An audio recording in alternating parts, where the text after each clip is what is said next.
Good evening. I would like to call the meeting of the May 19th, 2026 meeting of the City Commission to order. Chelsea, will you call the roll, please? Mayor Adamchak, Here. Commissioner Fox, Here. Commissioner Morrison, Here. Commissioner Von Lintel, Here. Mayor. We have 4 commissioners present. The quorum of 3 is met. Thank you. Will you rise and say the Pledge of Allegiance with me? I pledge allegiance to the flag of the United States of America and to the republic for which it stands, one nation, under God, indivisible, with liberty and justice for all. Thank you. We are going to move into executive session. Do we have a motion to do so?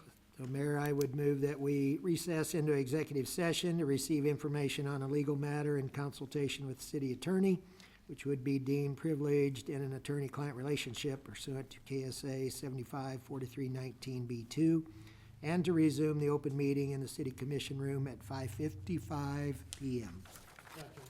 Second. Thank you. Commissioner Fox made the motion and Commissioner Morrison made the second. City Clerk, please call the roll. Commissioner Fox, Yes. Commissioner Morrison, Yes. Commissioner Von Lintel, Yes. Mayor Adamchak. Yes, Motion carries 4-0. thank you.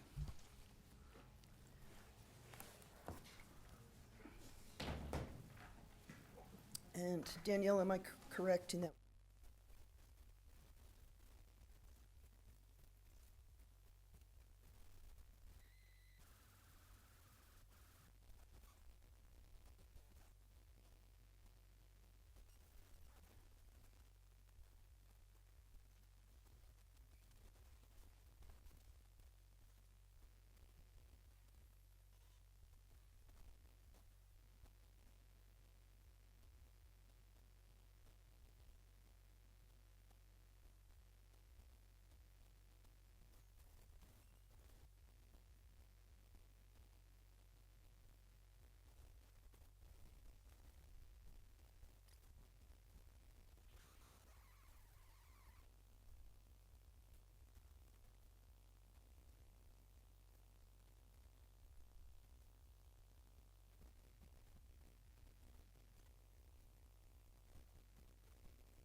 Good evening.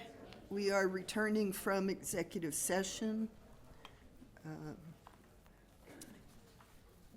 Do we, yes. No binding action was taken during the executive session, therefore no vote is needed in this open meeting. So we will now open the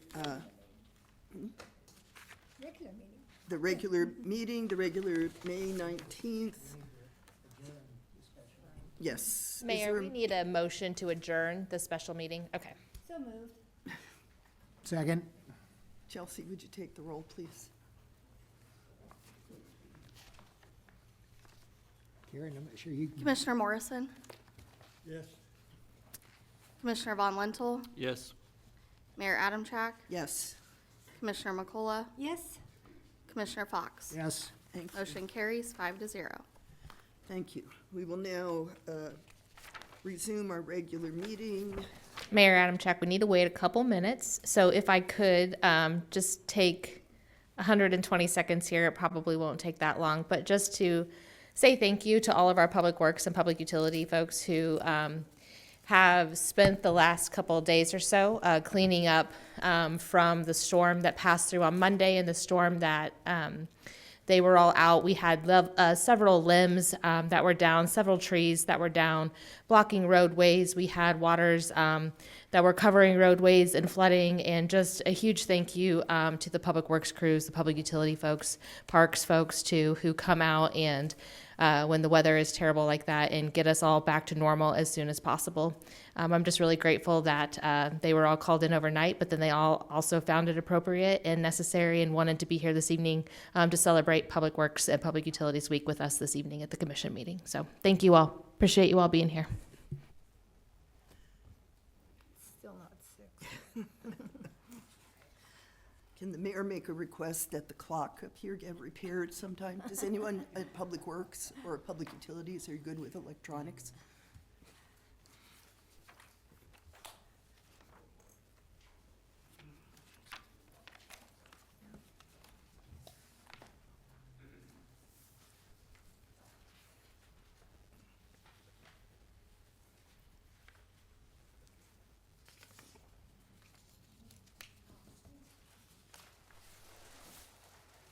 Now it's 6. Go for it.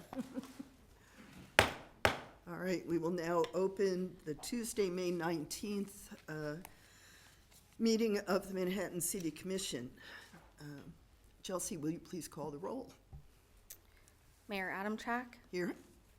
Commissioner McCullough, Yes. Commissioner Fox, Here. Commissioner Morrison, Here. Commissioner Von Lintel. Here. Mayor, we have 5 commissioners present. The quorum of 3 is met. Great, thank you, and will you please rise and join me in the Pledge of Allegiance? I pledge allegiance to the flag of the United States of America and to the republic for which it stands, one nation, under God, indivisible, with liberty and justice for all. Thank you all. We have one proclamation this evening to honor the great men and women of our Public Works Department, so.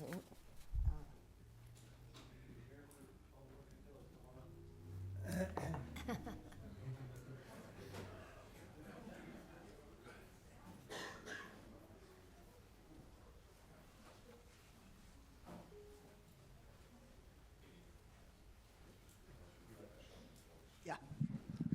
I can move up a little bit so you can get.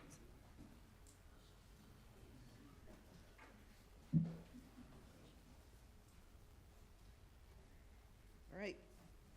I like public utilities because I like taking my shower with clean water. I'm sure you all appreciate it too. And I like public works because I like having working traffic lights and safe roads. Thank you all for doing what you all do.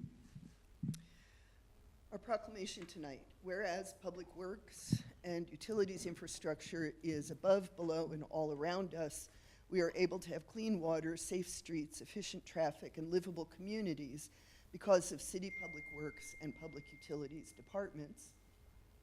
And whereas these services provided in our community are an integral part of our citizens' everyday lives and create a lasting impression. The health, safety, and comfort of this community depends greatly on these facilities and services. And whereas the support of an understanding and informed citizenry is vital to the efficient operations of public works and utility systems and programs such as water, sanitary sewers, streets, traffic, and storm sewers. And whereas the quality and effectiveness of these facilities, as well as their planning, design, and construction, is vitally dependent upon the efforts and skill of the public works and utility officials. And whereas the efficiency of the qualified and dedicated personnel who staff public works and public utilities departments are materially influenced by the people's attitudes and understanding of the importance of the work they perform, I, Susan E. Adamchak, Mayor of the City of Manhattan, Kansas, do hereby proclaim the week of May 17th to 23rd, 2026 as National Public Works and Utilities Week here in Manhattan. And I call upon all citizens and civic organizations to acquaint themselves with the issues involved in providing our public works and utilities services, to recognize the contribution which public works and utility officials make each day to our health, safety, comfort, and quality of life. In witness whereof, I have hereupon set my hand and caused the seal of the City of Manhattan to be affixed this 19th day of May, 2026. Thank you all.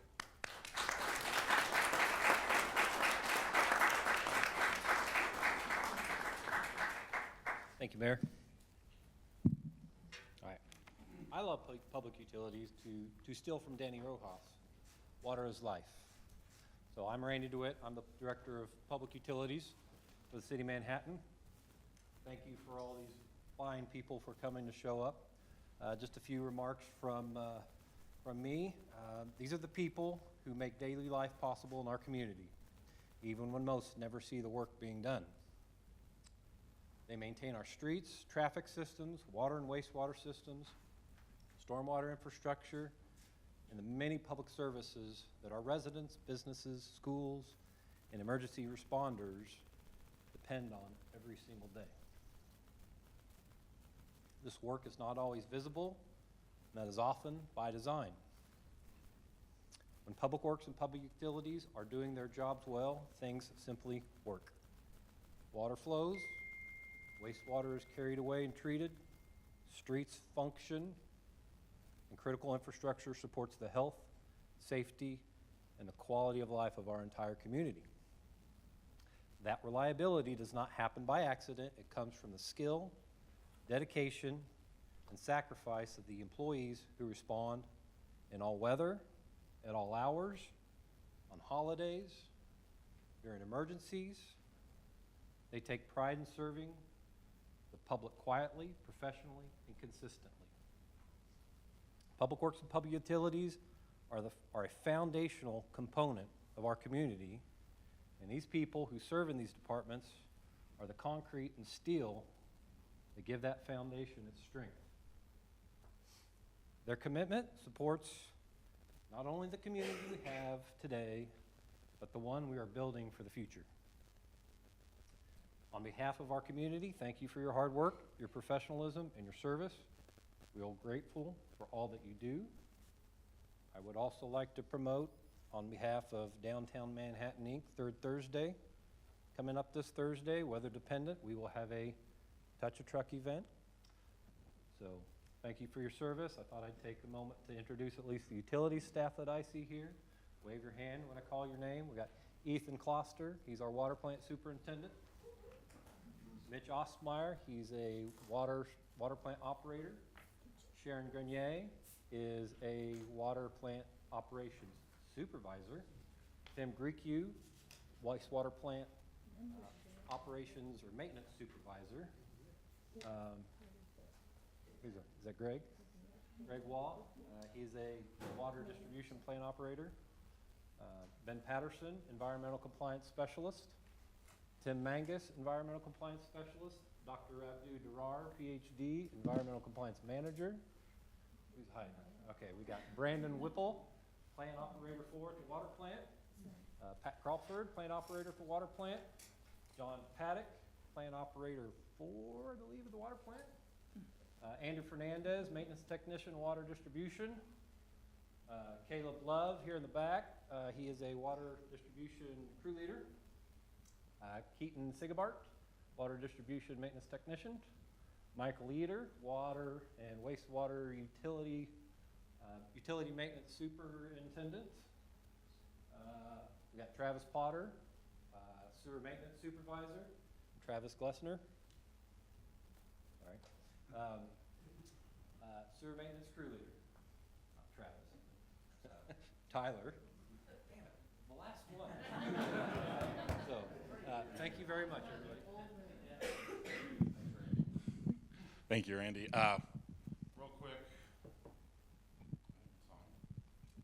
Real quick before we go, just of the group that's up here, how many people have worked outside of their normal business hours? Raise your hand. How many people here have worked between midnight and 6 a.m.? Raise your hand. And how many people here, yeah, I know, Kathy, I know you have. And how many people here have worked on a weekend? That's what we do in Public Works. So thank you for your support.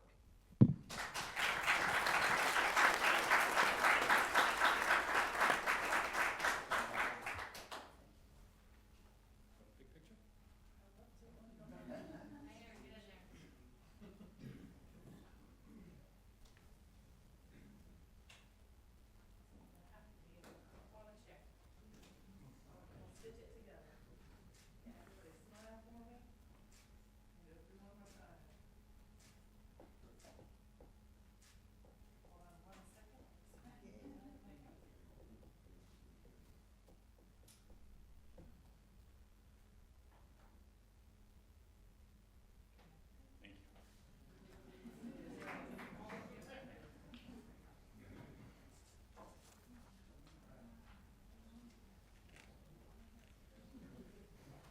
picture?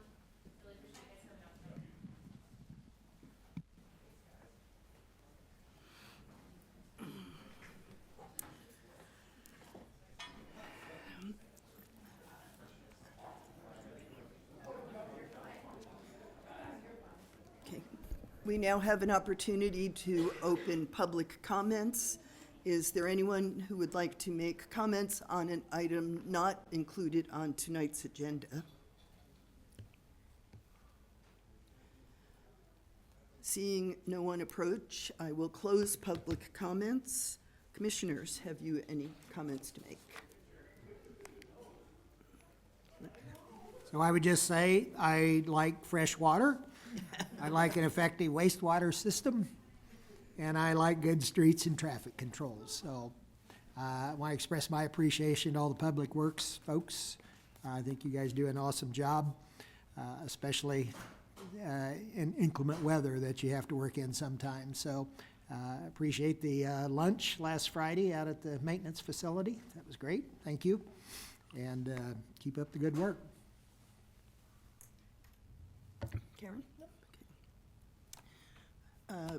I was going to make a commendation for the Black entrepreneurs of the Flint Hills who just won a statewide award, and I managed to leave that piece of paper at home on my kitchen counter, so I will bring it to another meeting. But thank you all. We'll now move on to our consent agenda. Items on the consent agenda are those of a routine nature and are generally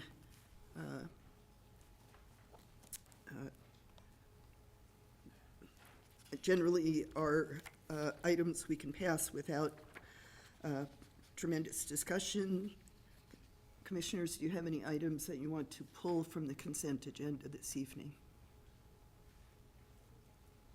All right, do we have a motion to accept the consent agenda? Mayor, we need to take public comment on your consent agenda. My yellow sign. I know. We're working on it. Jared, get on that. Oh, he's not here today. Kristen. Sorry, is there anyone who would like to make public comment on the items on the consent agenda this evening? All right, seeing no one approach the podium, we will close public comment. And now, may we have a motion to approve? I move we approve the consent agenda. Second? Chelsea, would you please call the roll? Commissioner McCullough, Yes. Commissioner Fox, Yes. Commissioner Morrison, Yes. Commissioner Von Lintel, Yes. Mayor Adamchak. Yes. Motion carries 5-0. Great, thank you. We will now move on to the general agenda. And our first item is to consider ordinance number 7825, rezoning a tract of land from industrial to commercial services district to commercial planned unit development district. We will have a presentation by Stephanie Peters. Good evening, Commission. Yes, the first item for you this evening is the Booth Creek Headquarters PUD.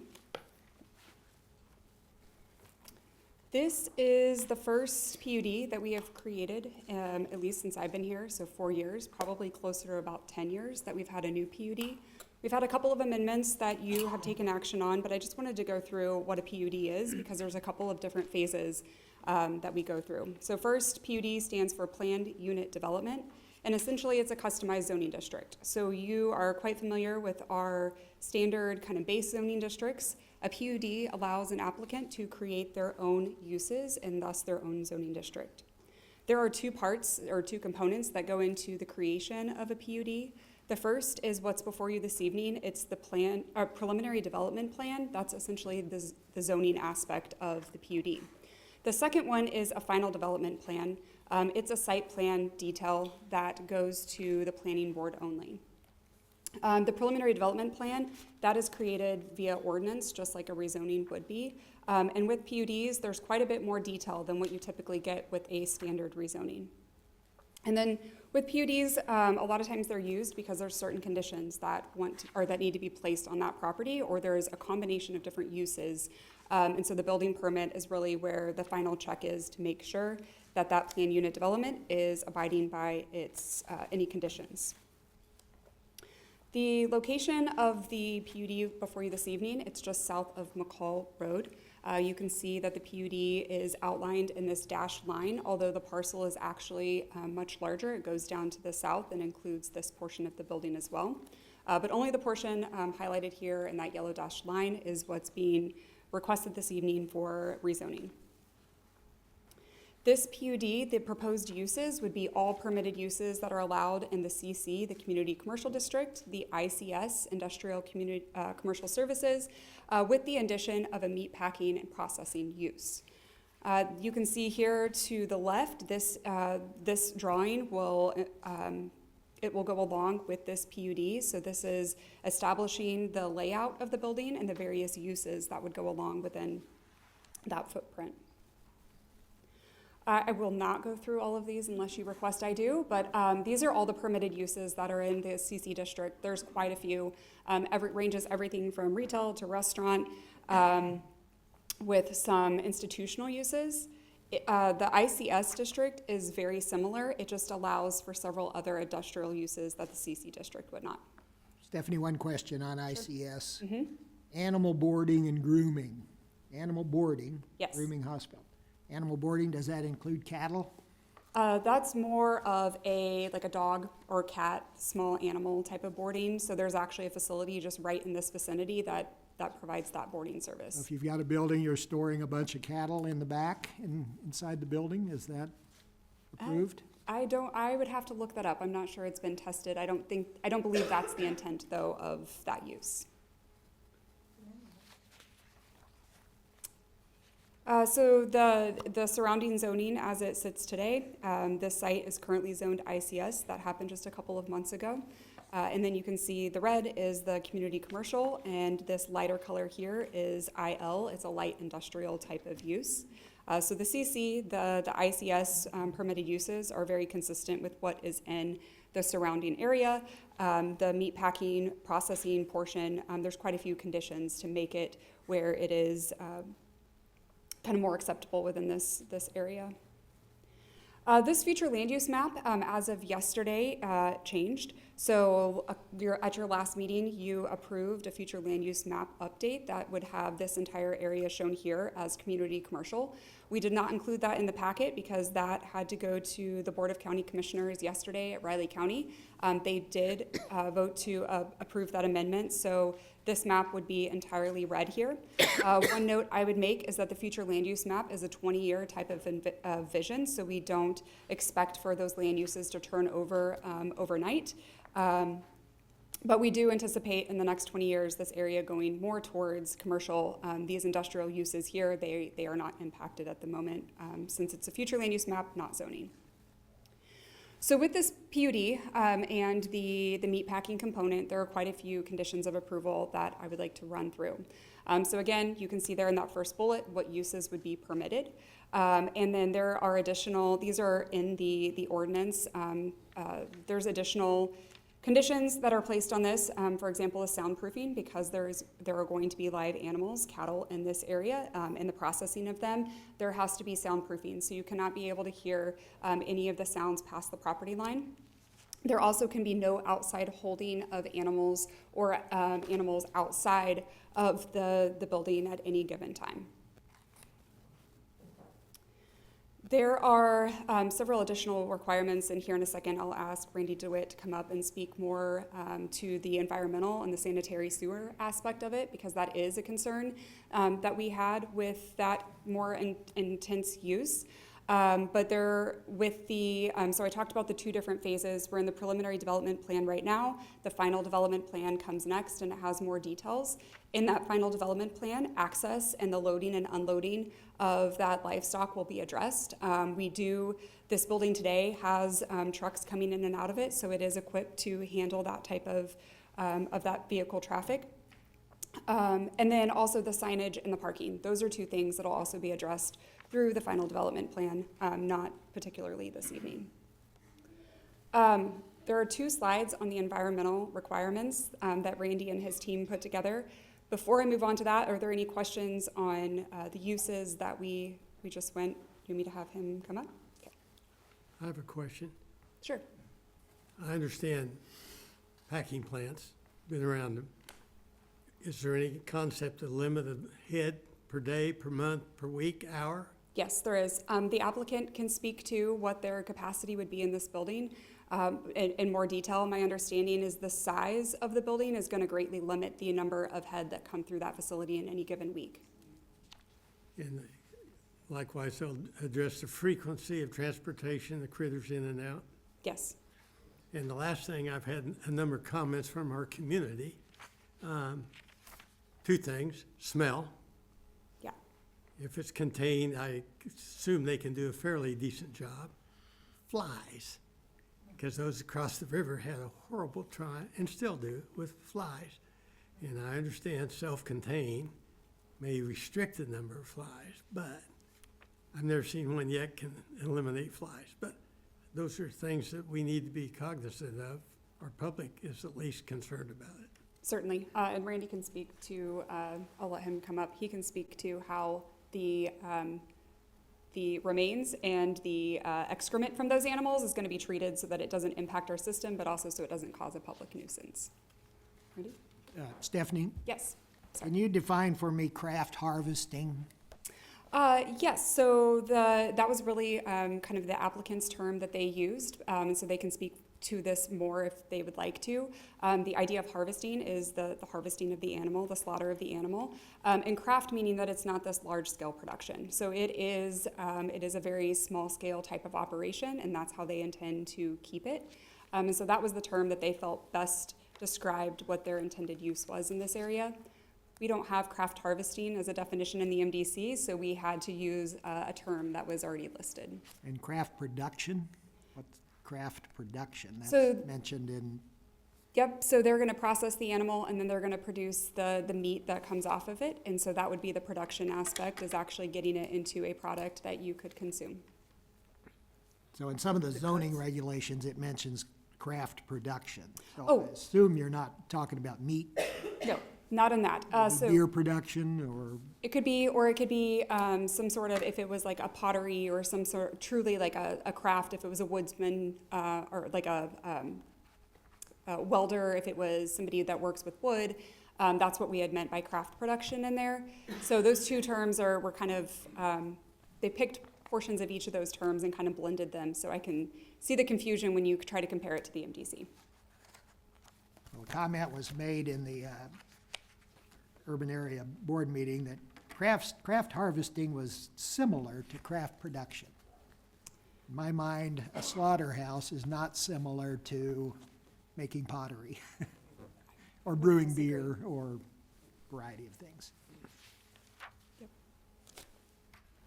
Okay, Randy. Okay. Thank you, Stephanie. Really just kind of wanted to give you a walkthrough of what we're going to be looking at in more detail as we go through this process. So as far as their specific, the specific treatment means and methods, I would probably defer to the applicant to talk about how they're going to handle some of these things. But Commissioner Fox, you just mentioned like a brewery? Or did I hear something like that? So I guess I would akin this to, from my perspective, I see like craft breweries versus what Tallgrass used to be. As far as public utilities, we had a lot of regulations on Tallgrass as a brewery, pre-treatment regulations. And for some of the smaller craft breweries, the Tap Houses, Agville Brewery, while they do have impacts on our systems, they're much smaller, so we don't permit them. When we heard about this, obviously, we're thinking bigger picture type livestock facilities where we know that you go in western Kansas and throughout the country, those facilities have very, very strict regulations on them when it comes to what they do with their wastes. So this got our attention, and so we've been looking at it. But so just a walkthrough of what they're going to be required to do and when we're probably going to ask them to do it. So I've listed some of our primary ordinances that are going to deal with when we review this. The first one is the fact that every non-residential property that comes and connects to our system, whether it's a new property or in this case like a refurbished or redeveloped property, they have to complete a non-residential wastewater survey and submit that to us for review. For most projects, that happens at the building permit phase.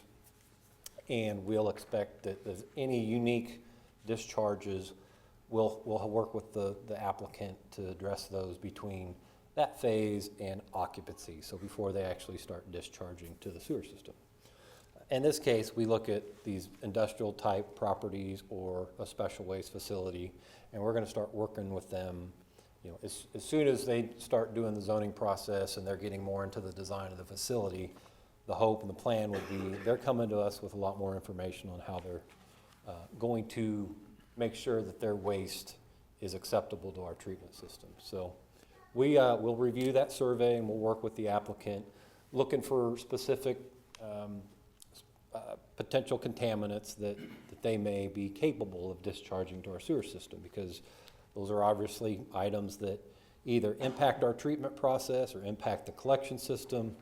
And so I've listed some of these prohibited discharges that are in the ordinance that we would be concerned with this type of operation, including whole blood, paunch manure, straw, mud, shavings, and fat oil grease, and high-strength waste. High-strength waste is a character of the BOD, which is the biochemical oxygen demand, and the total suspended solids. Within those ordinance, if you discharge a higher amount of that into our system, first of all, we ask you to reduce it as much as possible, but if you meet over a threshold, we actually charge you extra because you're consuming more of the capacity, of the treatment capacity of our plant. And so, and for biochemical oxygen demand, that's a major parameter for us. That is the amount of dissolved oxygen that it takes for the good bacteria in our treatment facility to consume and kill the bad bacteria. So just throwing out some of those terms that you probably don't hear that often, but I'm familiar with. So a lot of these facilities are required to do some type of pre-treatment before they discharge to the system. So that's really what we're gonna be working with on this project with the developer and the owner. You know, I guess the facilities that we have in Manhattan that I could probably compare this to are obviously the vet research facilities. I can't think of the name of the facility off the top of my head, but the new rodeo facility at K-State, you know, they obviously store a lot of animals. They have special types of traps to collect and trap the hay, the manure, anything that would be detrimental to the system. So they take it out beforehand. So we'll expect them to either do that here or, you know, haul it off to be disposed of in a proper way that doesn't include our sanitary services. Randy, if those discharges are prohibited, how do they collect and where do they take them? Well, I'll let the applicant answer Okay. that, so. So just as we continue that process and as we work with them, more than likely what we'll end up doing is treating them like a significant user. That's a official title given by the EPA for an industrial discharger that has special waste characteristics. There's any number of categorical uses or industries, and after we review that survey, we'll make a determination of what their impact would be on our system, and more than likely, they'll be issued a industrial pretreatment permit, which will outline all the discharge requirements that they have to meet, just like we have an NPDES permit from the EPA that stipulates the limits that we have to reduce contaminants down before we submit, discharge that to the Kansas River. So because of the various types of operations they'll have at this facility, from restaurant to the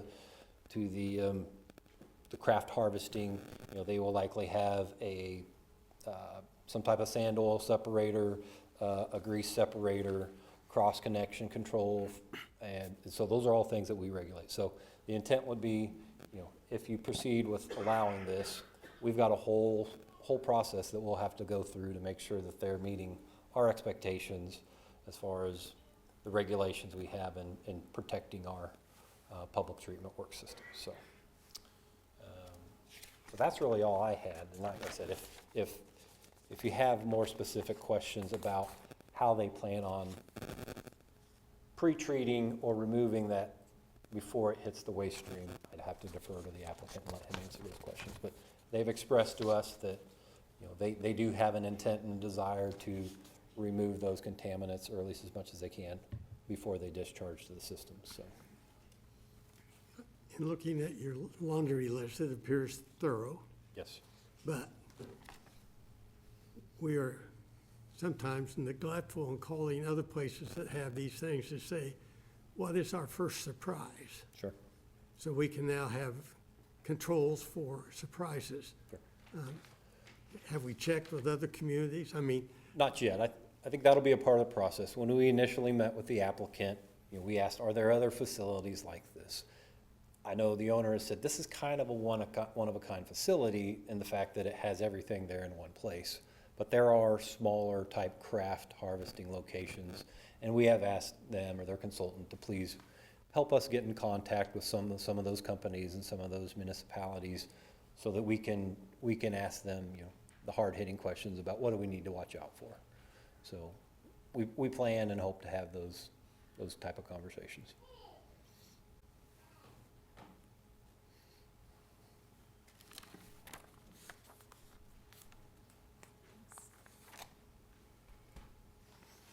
Okay, a couple of quick clarifying items I was able to look up. Commissioner Fox, when we talk about domestic animals, we're talking about cats, dogs, birds, reptiles, that kind of thing. There are certainly veterinarian services that provide large animal care, but when we are talking about boarding, especially within CC and ICS, it would be smaller animals. So there's a very large portion of that building that's not a part of this, that's zoned ICS.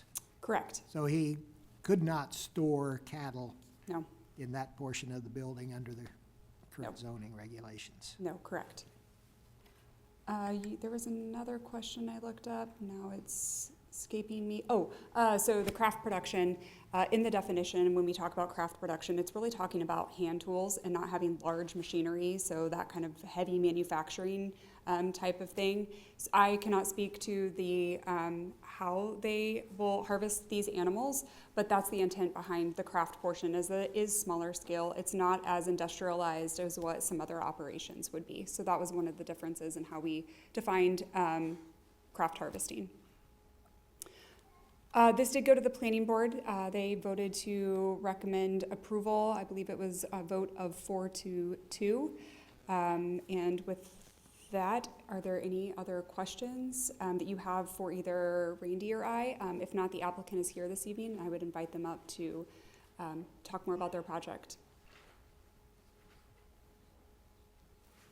Nope. Okay.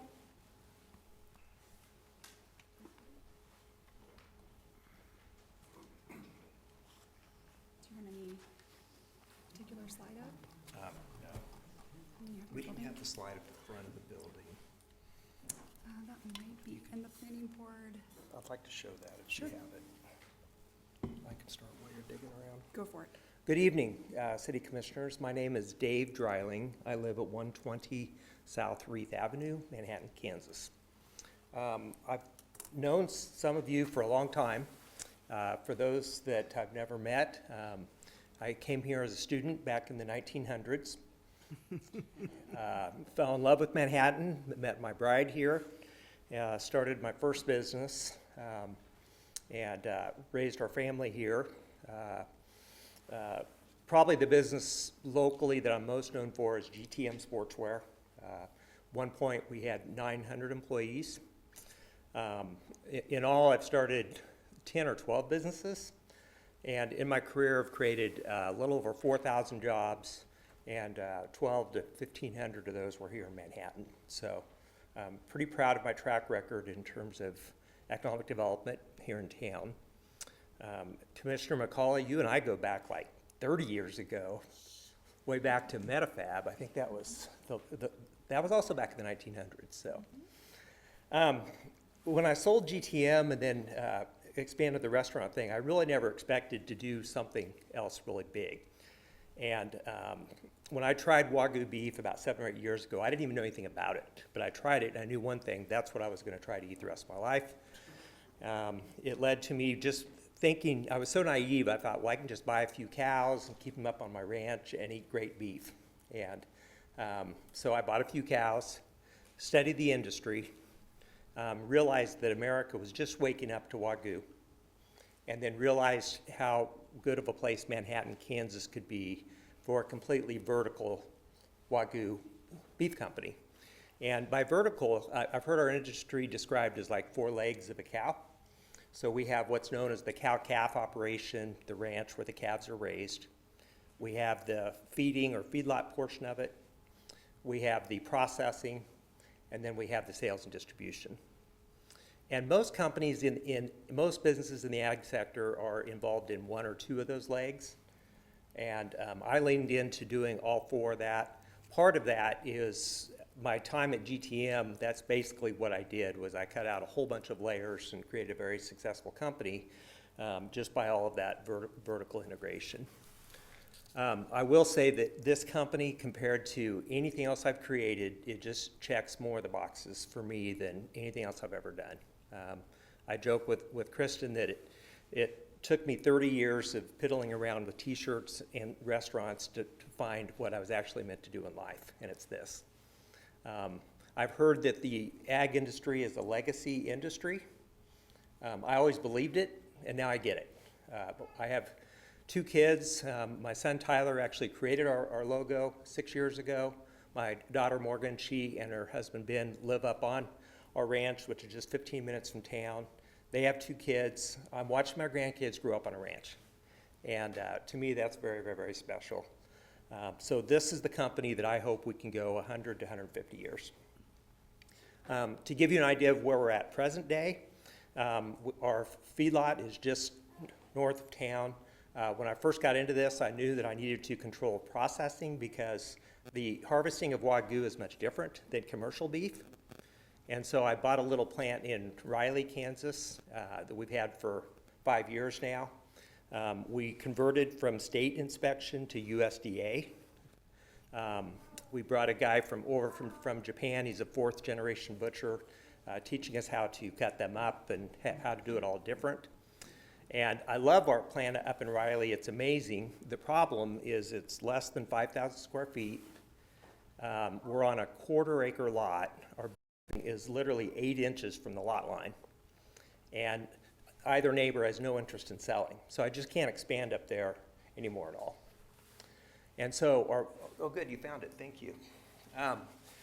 I wanted to show the front of this building because I think it really ties in with where the city is wanting to go with McCall Road. And, you know, I've been out there since 98. So back when I bought the old Manco building, which is the beginning of GTM, I mean, it was grass all around me. And so I've seen through the 3 decades its growth. I see the traffic on it today. We see all the development east of town. So as a citizen, I get it. We need to do this right. And we designed the front of this building to look like our building across the street, which is where the old K-State Superstore was. We designed it, that building and this are much, much nicer than what we need by code. But I think that gateway into the east side of Manhattan is important. In this building, as you're looking at it on the left, we're going to open up, and our town desperately needs a local steakhouse, and we're really, really into it. I'm predicting this will be the best steakhouse between St. Louis and Chicago.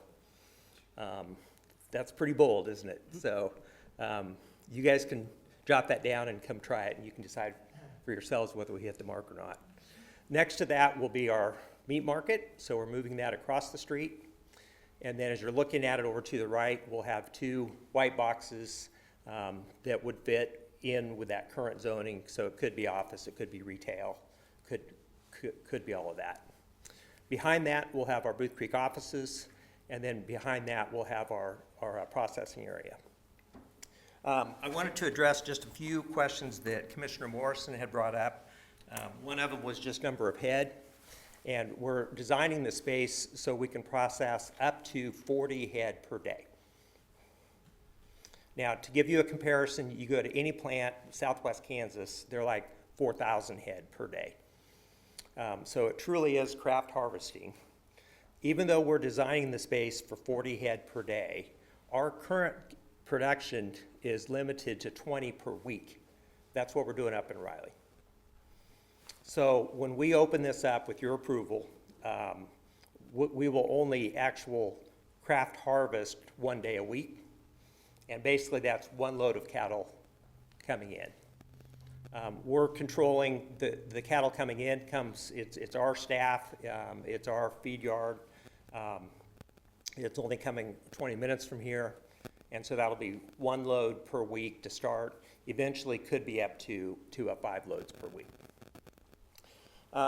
As we initially looked at this, and I put myself in the city's shoes or neighbor's shoes or anyone's shoes, and then I asked, kind of like you did, Commissioner Morrison, what are the risks? You know, I see 4 of them: sound, smell, water, and flies. And on the sound, you know, per the PUD, and we've had a lot of meetings with the city staff. We started this in October. So you guys love your meetings, and we've had a bunch of them. By regulation, we cannot be any more than 80 decibels at the lot line. I will tell you, in our plant, it's going to be quieter than when I had GTM. For any of you that were ever in it, we had about 200 embroidery machines, and we had automatic screen printing presses. This will actually be quieter than that. So I'm not worried about the sound at all. On smell, for any of you with a livestock background at all, you put cattle in an enclosed space, you better be careful. Buildup of ammonia can occur, and we're not doing long-term storage of cattle. We'll bring them in that morning. Typically, we actually pull them off the feed the night before, just because that way there's less manure and all that to deal with. But we'll have the adequate circulation in there, and it'll be a short amount of time. I'm not concerned about smell, but we've hired engineers that we're gonna recirculate and filter that air and do whatever we need to do. I would say one thing that I think brings context is I wouldn't make that kind of a statement about, or spend the money that we're gonna get ready to spend on this steakhouse if I think we're gonna have problems with flies, smell, any of that. On the water, I think Randy properly addressed that. We'll have a pre-treatment. The really yucky stuff for this is gonna be the blood. There's about 5 gallons of blood per animal, so we'll have about 200 gallons of blood. That's not even going through our treatment plant. We haul that off. So either we or a company called Darling that, if you ever want to really get into an industry, make a lot of money, because I think they own the whole industry, we pay them a lot of money to come and pick up all the yucky stuff. So they pick up the blood, they pick up all the guts, all the bones, all the trimming. All of that is being hauled off. Until they come and pick it up, it's all stored inside. There's nothing that's going on outside the building. That covers the water. Really, after the processing part, everything we're doing in there is no different than what a grocery store does. So, you know, we're cutting up and we're packaging meat. And most of the water use is for, at the end of the day, very stringent requirements by USDA, because we completely clean and wash down everything. So that's going to be most of that water use. Flies, and this came up during the planning commission meeting, and I get it. You know, I still have one restaurant, you know, on the east side, and the east side has problems with flies, and it's created from businesses a few miles east of us. USDA tolerance for flies is like 0. And being USDA inspected means that we will have an inspector there. We can't do anything unless that inspector is there. And they go through and inspect everything. So if we have any flies even in the plant, it's a problem. So that's why we're keeping everything inside and contained. So I think with that, I'm going to stop, because you guys probably have more great questions, and I just want to allow more time for that. So can I answer any questions? So Dave, I'll start.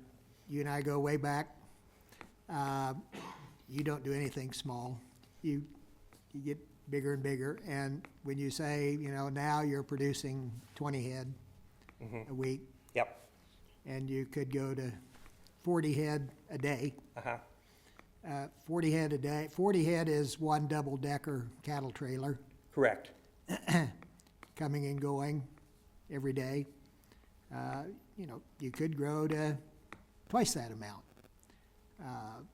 So I know you're containing everything. Once the cattle are in the building, you're containing everything in there. It's getting them there that Sure. is the issue.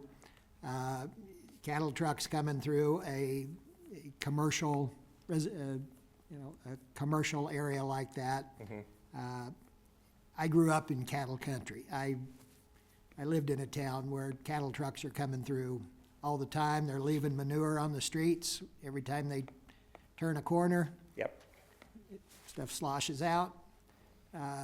So it can be a mess. Yep. Sometimes. Yeah. So I really don't want to see that happen. Sure. On Call Road or. Yep. I have a little issue. Well, Emma, can I respond to that? Yep. So I think it's a very fair concern to bring up. You know, I would say that if we end up at 200 per week, which is 10 times what we're doing now, and I think in 5 or 10 years we can get to that. Again, we're at one truck a day. It's coming in from north part of town, and it's going to be on McCall for about 4 blocks.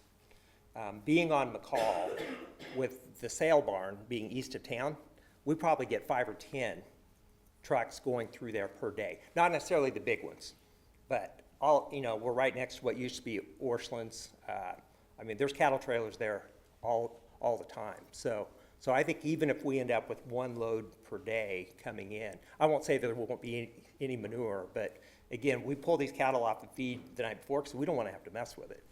Out of all of my concerns in terms of wanting, if we really, really grow this thing out, and we are limited by size a lot, you know, this limits us, that's why we did the PUD the way that we did. Now, I would love the opportunity to come back in 5 or 10 years, and well, if I'm still around, and say, hey guys, 200 was where we were, now we want to go to 2,000, can we PUD the back half? That can be a different decision for a different commission at a different time. But I think the environmental and traffic and everything else that we're limiting this to, I don't see that as a big issue. One other thing that I might bring up on traffic, I'm surprised that it wasn't brought up earlier. As part of the condition for this, the city is asking us to close the entrance on the east side of, I'll just call it the GTM building, between that and then my next building. And I'm not excited about doing that. Nobody ever wants to close entrances and exits. I get it, you know, there's a lot of traffic on McCall, and you know, I'm willing to do that if this thing passes. Now, they asked me at the last meeting, if it doesn't pass, are you gonna do it? I said no. But I'm willing to do that. I think overall, it's gonna create an improvement for McCall Road, so. Well, one other thing I was going to mention, I was a little disappointed in the planning board meeting, the notice to the neighborhood, where nobody came, basically. But in your letter to them, you know, what you told them you were going to do, of course, the specialty retail, the dine-in restaurant, and the office, but craft harvest. Mm-hmm. Now, in reading that, who's going to equate that with a meat packing plant? Sure. Or a slaughterhouse? Yeah. You know, that's a significant difference, I guess. So, anyway, those are the things I'm struggling with. Okay. Yeah, so am I. It would seem to me that doing the slaughtering off-site would be much more efficient and give you more space and place to hold, you know. One thing about the Wagyu, I'm sure you've gone into it very seriously, but Japan is very upset that the American Wagyu, which came from America and New Zealand, is not Wagyu, and much like Champagne comes from Champagne, France, they're trying to change the copyright so that American Wagyu will have to be called American Wagyu or something like that. Just, you know, an aside. I'd be happy to address that if you'd like. So I was just in Japan in January for a while. And Wagyu is simply Japanese cow. So what happened was in the 90s, those genetics came over to the US, and then at that point, Japan said stop. They declared it their national treasure and forever banned the export of any Wagyu genetics. Right. So what we have is what we have. I don't know that they're upset with this. I've made incredible relationships with a lot of the farmers over there. America has woken up to, maybe some of you have heard of, called Japanese A5. And the farmers over there have gotten so good at creating marbling that A5 is like 60% marbling. And actually, even for the Japanese, they're like, yeah, that's a little fatty. So they eat the A3 and A4. It's created this excess. Most of that is coming to the U.S. I understand too that when you cut up a Wagyu cow, it's not the same, and the cuts are not the same. You know, if you ask for a filet mignon or something, it's a different kind of thing. You know, but I'm hesitant about having cattle trucks coming in, and you know, it's not like when you go to a seafood restaurant and pick your lobster, you're not going to pick your cow. I mean, does it have to be there? I mean. Well, going back to your first statement or concern, our original plan was to look at, can we modify Riley so we can just do the slaughter there? We also looked at, can we build just the slaughter part? And yes, I'm using the S word. I've moved off of craft harvest. I'm calling it what it is. Can we even build it up at our feedlot? The problem with that is twofold. Then how do we get that beef to Manhattan? And really, there's three different ways. Larry, you may remember this in your younger days. They used to call it swinging beef. But in the old days, they would slaughter somewhere and they would haul these carcasses in trucks to the next place to do all the fabrication. Carcasses are so big now, you need like a 17-foot truck, and you can't even get under bridges, and it's just not practical. Another way is dropping them down into quarters. The way that most of the industry is doing it now is what's called boxed beef, and do all of that, taking it down to just boxes or cases of subprimals and bringing those down. And we looked at that extensively. Our problem is that up in Riley, we can't even set it up to be able to do that. And when you get it to box beef, you need a lot more labor. And the number one problem in this industry on the processing side is labor, is getting help. I know I can do that in Manhattan. You know, when I had GTM, we had these embroidery machines that had to run 24 hours a day. We got really good at hiring students. In fact, I was the largest private hire of K-State students, and we could train them how to do that. And I envision here, you know, as you guys probably know, K-State is building a new meat lab. They've got kids taking classes. We're going to be able to, and we already are. We're hiring some of those kids now. So for us, the labor part, we can get that in Manhattan. It's hard to find people that want to work up in Riley, even if I had the space. So I would think that it'd be hard, quite frankly, to find competent workers anyplace, because they have to work in a chilled environment, and there's a lot of repetitive injuries, you know, from, But given that K-State has, yeah, but K-State just cuts one cow up and thinks about it for a while. It's not like, incidentally, all of their blood and everything is going down the drain. They're not even doing what I'm planning on doing. So, not to bag on K-State, I think they're amazing. So, Unrelated to zoning, as an economic impact, how many people are you intending to employ? Just in the processing, harvesting, not the restaurant and the other. yeah, currently, all in, we're about 50 employees. We plan on creating up to about 80 new jobs in the next 2 years. And then just on the processing would be a third of that, I would say. So probably 25 to 30 And in the next 2 years. ancillary to that is, you do understand if you go with this and we go with this, you get one shot. If you screw it up, there won't be 2,000 head down the road. Correct? You mean if I mess it up, then I'm done? Yeah. Yeah. Yeah. I'm just wanting to affirm that I we're get on the that. same page, that Yep, you're the guinea pig that pressing the limits here. yep. Okay. Well, I've never been afraid of that.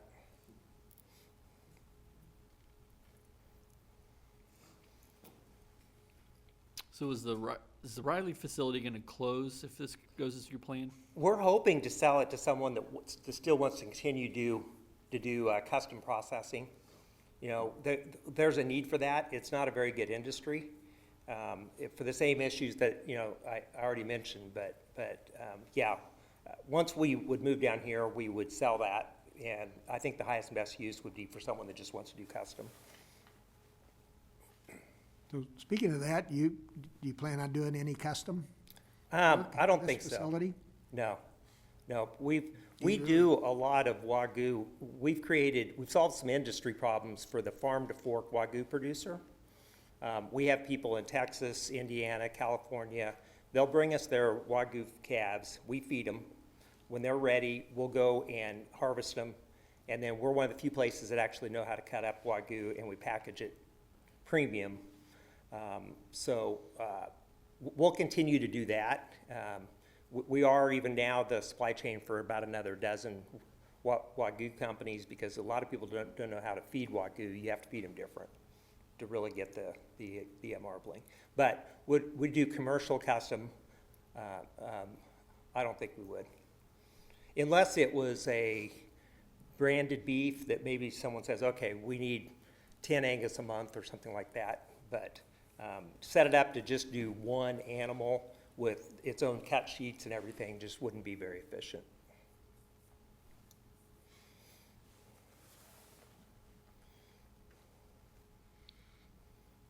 Thank you, Dave. We will take some public comment. I know you stated your name and address, but would you please sign in Sure. by the yellow sign? Yep.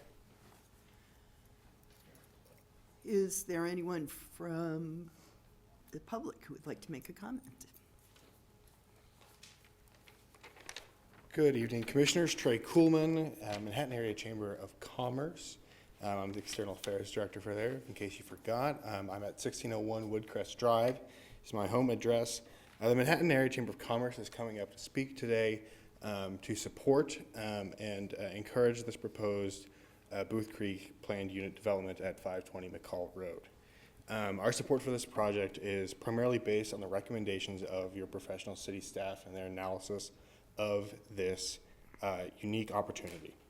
As outlined in the staff report, this proposed project is consistent with the evolving mixed commercial and industrial character of the McCall Triangle and aligns with the future land use map and broader East Manhattan Gateway vision. We appreciate the thorough review conducted by the staff related to the zoning compatibility, infrastructure capacity, environmental compliance, operational standards, and the surrounding land uses. The report also notes that the proposed uses are not anticipated to create off-site impacts incompatible with neighboring properties, and that all meat processing activities are going to occur inside the building and remain subject to federal, state, and local laws and regulations. We also recognize the importance of supporting the expansion of existing local businesses and the economic value of the headquarters operation. The proposed relocation and expansion of Booth Creek Wagyu represents continued investment in Manhattan and reflects the type of entrepreneurial growth and value-added agriculture activity that contributes to economic diversity in our community. Booth Creek is anticipating, as was previously mentioned, around 50 or so new jobs and up to around 80 by year 2, and investing $10 to $12 million in this new facility. For these reasons, and in recognition of the positive recommendation from the city's professional staff and the planning board, the Manhattan Area Chamber of Commerce respectfully encourages approval of the Booth Creek PUD. Thank you. Thank you, Trey. Perfect timing. Is there anyone else who would like to make any remarks? All right, public comment is now closed. Commissioners, do you have any additional questions for staff or the applicant?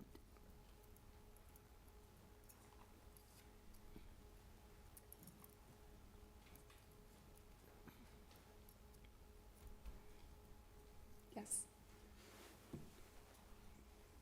I asked the question about employment, which is not related to the zoning particularly, but indicates a number now and maybe 2 years more. Are there any state or federal, local funds being invested in the project? Yes, please. Through the chamber and their advocacy, we have talked to the state, and they have several economic development programs that we're also applying for.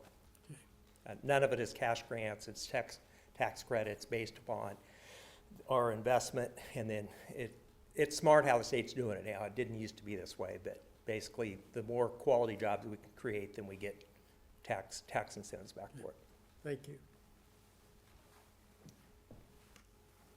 One thing that I wanted to clarify was that there's 2 notifications that happen to surrounding property owners. One is at the very beginning of the process, and we require the applicant we provide a list of any property owner within 200 feet. They send out that letter, but then there's also a statutory process in which the city has to mail the property owners within 200 feet a letter that says a public hearing is being held, that it's considered that there's a rezoning action for a planned unit development. So there were a total of 8 properties that would have been noticed under both of those processes. There's 5 property owners that were not Mr. Dreiling, and one of those showed up to the planning board meeting, ultimately expressed support, just had a few questions, and we did receive quite a few calls because they also have to put out a sign on their property that says public hearing, and then it has planning and development's number. So I know we fielded some of those calls. Nothing really came to me, so I don't know that there were any significant issues that were expressed. Typically, I would hear about those, just for your knowledge. Thank you. You're welcome. So to my concern about the truck traffic and manure on the streets and everything. Is there anything the city can do if that becomes a problem? That is a great question. Creating, messes on the streets. Yeah, I think that Mr. Dryling brought up earlier that there's several cattle trucks that are going down McCall to get to the sale barn out on US 24. So I think it might be difficult for us to identify the exact truck potentially that made the issue. Maybe Brian has a special device that tracks that. Here comes manure guy. Yeah, through our NPDES permit, we do sweeping, and if we know or if we see who that is that's creating that, we will send them an abatement notice and send them a bill for that sweeping. So we do that probably couple dozen a year. We do abatements for companies that do put stuff on the streets. So that would be through our abatement program for our stormwater. Thank you. And Do you have, oh, go ahead. one last question with this PUD, is there a limit on the size that, he's indicated he's gonna create a capacity of 40 head a day that he could slaughter. But to grow any more than that, Yes, so. we'd have to grow the PUD. Correct. So the PUD, if they're going to make their building footprint that you see here any larger than 10%, that has to go through a amendment or a modification to the amendment, or to the PUD, meaning that it would have to go back before the planning board. The planning board would have to make a determination that that was in the best interest of this project. They're really quite, they would have to get rid of quite a bit of the office space, the white box space. And so that would be going back through the planning board, and they would have to, at that point, determine whether that was in the best interest. I know the planning board, you all probably read the minutes, there was some concern there about the craft harvesting use, but they were a little bit more, I guess, comfortable with it, knowing that there's restrictions through this PUD. So to answer your question, yes, they're limited in how they can expand. And to your point earlier, if they wanted to expand any further to the south and take up the building that's south of this, that definitely would have to go back through the PUD process, just like what we're doing tonight, in order to expand the boundaries of that planned unit development district.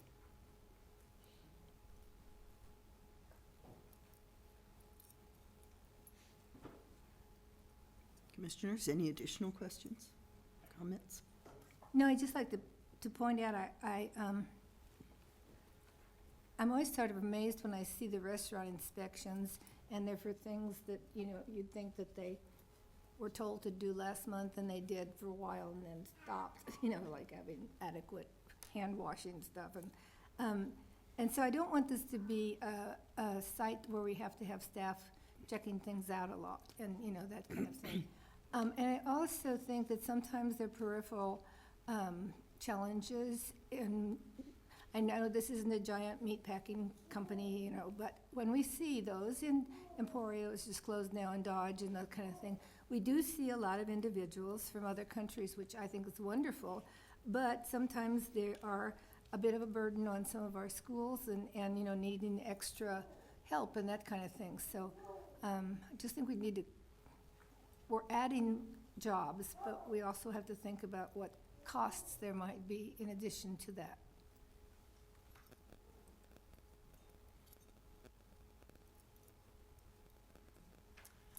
Commissioners, do we have a motion to move forward on this item? Move that we approve ordinance number 7825. Is there a second? Second, Chelsea, would you please call the roll? Commissioner Fox, yes. Commissioner Morrison, Yes. Commissioner Von Lintel, Yes. Mayor Adamchak, Yes. Commissioner McCullough. Yes? Motion carries 5-0.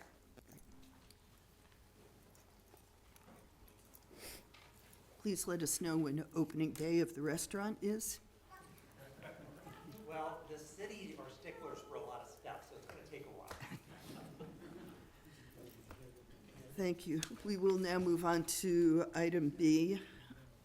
Consider authorizing an alternative delivery method for city administration to finalize and the mayor and city clerk to execute a design build contract with Olson Inc. and BHS Construction Inc. and approve a pre-construction services agreement with Howie's Trash and Recycling for consolidated trash services in the Aggieville Business District.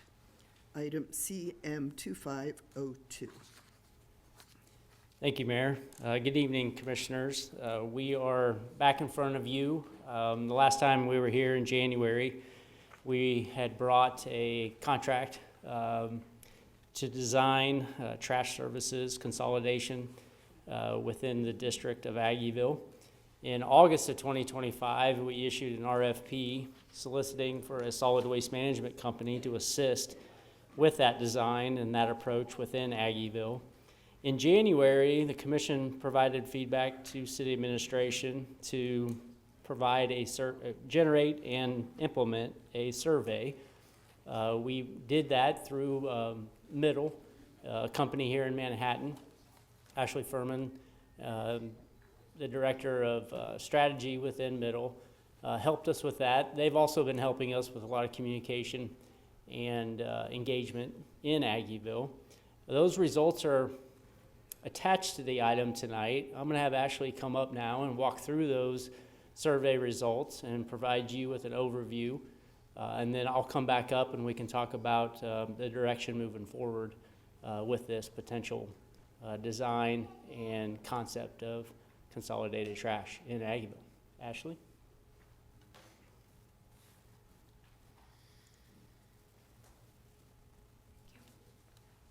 Good evening. As Jason mentioned, I'm Ashley Furman. I'm the Strategy Director at Middle, and I've been fortunate enough to work with the city since 2023, actually.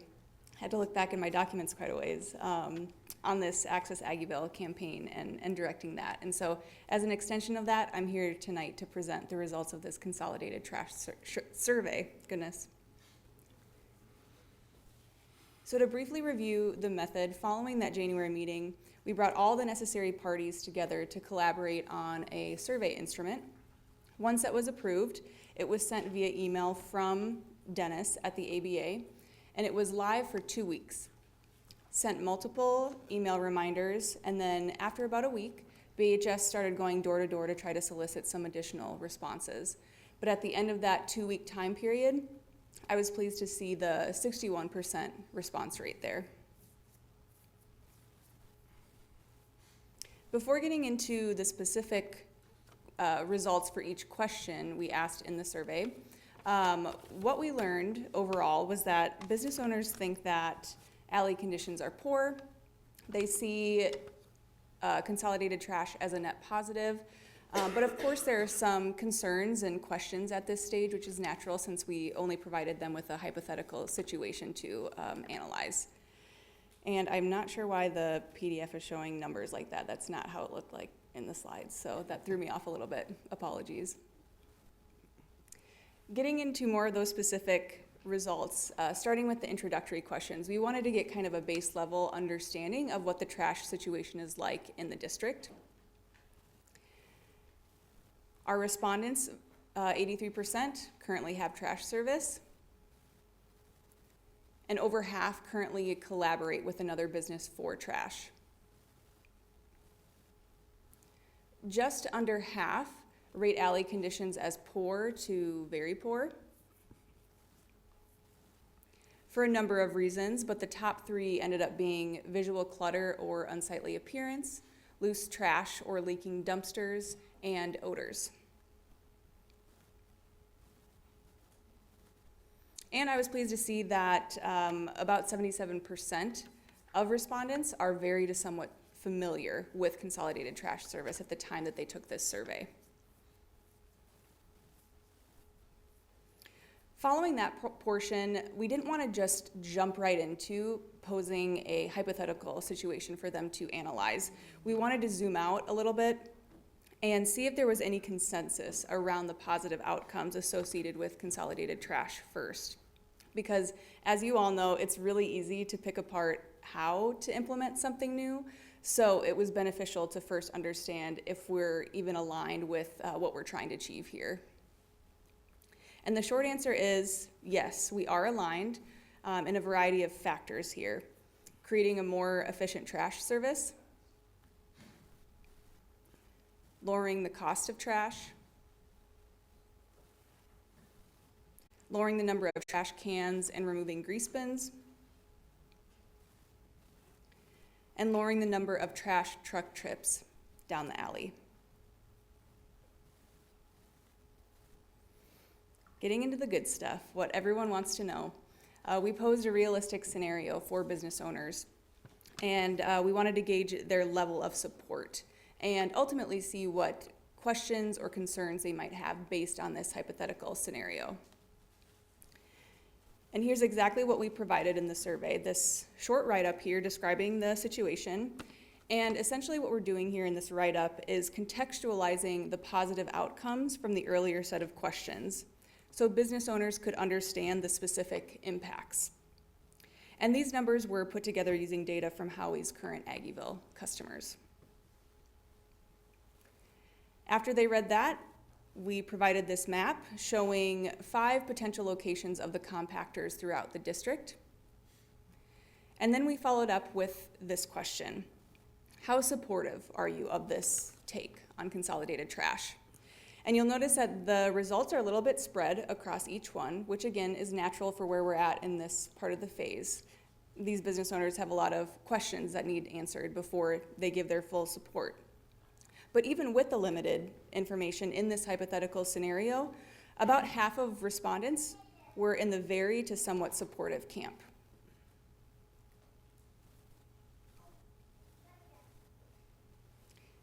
With the open-ended questions we asked following that supportive question, we wanted to know what potential pitfalls or problems they anticipated with this take on it.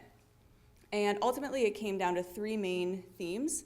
This first one was mentioned the most, without a doubt, and it was the distance to the compactor. Because in business owners' minds, that could potentially create a domino effect of consequences, particularly as it relates to safety for their employees, taking trash out late at night, unaccompanied. So then they're thinking, well, we have to take trash out in teams. That could potentially be inefficient. And something that was interesting to me was this idea of decreased ownership leading to decreased cleanliness in the district. This idea of, well, it's not my trash can, it's not my compactor, it's not even directly outside of my business. Is that going to lead me to not be as responsible or careful with how I take care of that equipment or treat it, how clean I keep that area around the compactor? So there was concerns there. Cost, of course, came up as a concern. And then the last theme here is a bucket of just a whole host of procedural questions, which definitely demonstrate business owners' expertise in this process. And so honestly, this is a great starting point for a discussion and for planning how to best implement consolidated trash in the district, because these were all very top of mind. Lastly, just a couple of things I want to touch on to provide some additional context here. One thing that did not fit cleanly into any one category, and it wasn't something that was talked about often, but it was powerful enough that I wanted to bring it up in this format. There were some business owners who talked about some quote-unquote bad apples in the district who potentially are not currently taking great care of their trash and the area around their trash. And so these business owners were saying, if we move forward with consolidated trash and we have this shared equipment, are we going to need additional training for business owners, stricter enforcement or consequences for those who don't take as good a care of it as some other business owners? And then lastly, with a survey like this, obviously we want to get down into the pitfalls, the problems, the questions, the concerns, because that's how you can make a more informed decision and a more effective plan. But we did receive unsolicited positive feedback, which I wanted to touch on. There were some supporters of this, loud supporters, talking about the benefits, how they see it as a positive. One person name dropped themselves, which I will not say here, but more than willing to come talk to any of you and city staff as these discussions continue, so I wanted to point that out. And I'll leave you with some final thoughts here. Moving forward, these are the key takeaways to keep in mind. Location is critical, especially when mitigating business owners' concerns. The long-term maintenance and care plan, as well as potentially considering what district-wide enforcement looks like, will be key to ensuring long-term success. And you might want to consider, instead of managing the few bad apples, how can the district and the city ensure a culture of ownership and responsibility of these shared assets that outlasts any one ownership group? And I know I'm preaching to the choir here, but continue to keep the ABA and business owners involved throughout this process and leverage their expertise. With that, I'll open it up for questions, or I'll hand it back over to Jason. So just one quick question, as far as cost of the business, each of the businesses, will that kind of be forced on them depending upon what they do and how much trash they? Previously, we had talked about the city picking up the cost of the installation of the compactors. Tonight's the first step in that, and that's designing the locations. We also talked about the city picking up the first year of picking up the trash, primarily to develop and establish the relationship with Howie's and the service. Some of the conversations we've already had about that service really pertain to how people handle their trash today. They have a set day or multiple days of the week that come and pick up their trash. There are a lot of folks that do have their staff late at night go out and put that trash in those bins, primarily because of the pickup days and times. Compactors are set, and the experience Howie's has, even up at K-State, working with the residence halls, once those compactors get to an 80% load, a message is sent to Howie's that it needs to be picked up. It's coordinated then through their installation and with their staff, and it is not a circumstance where they want to pick up a compactor beyond really much more than 80%. They haul them out the same day, they bring them back. So the coordination is really about when it is full. So you can delay taking your trash to the compactor. You don't necessarily have to meet a deadline. The other feature that we've talked about with the compactors is the ability to get the container there that has wheels, much like the one you would have in your residential home that comes in and out of your garage or next to your home.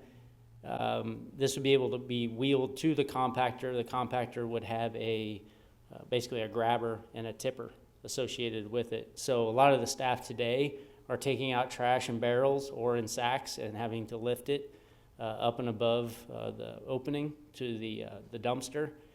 These are features and conversations that obviously we want to work out all the kinks before we turn it back over to the ABA. But that is the intent, to work with the business association on this potential utility and service. You do have a letter in front of you this evening. The ABA has been able to look at this as an organization and has provided you all with an opinion to proceed with the design, and so they can get more of their questions and greater details surfaced before we actually go under construction.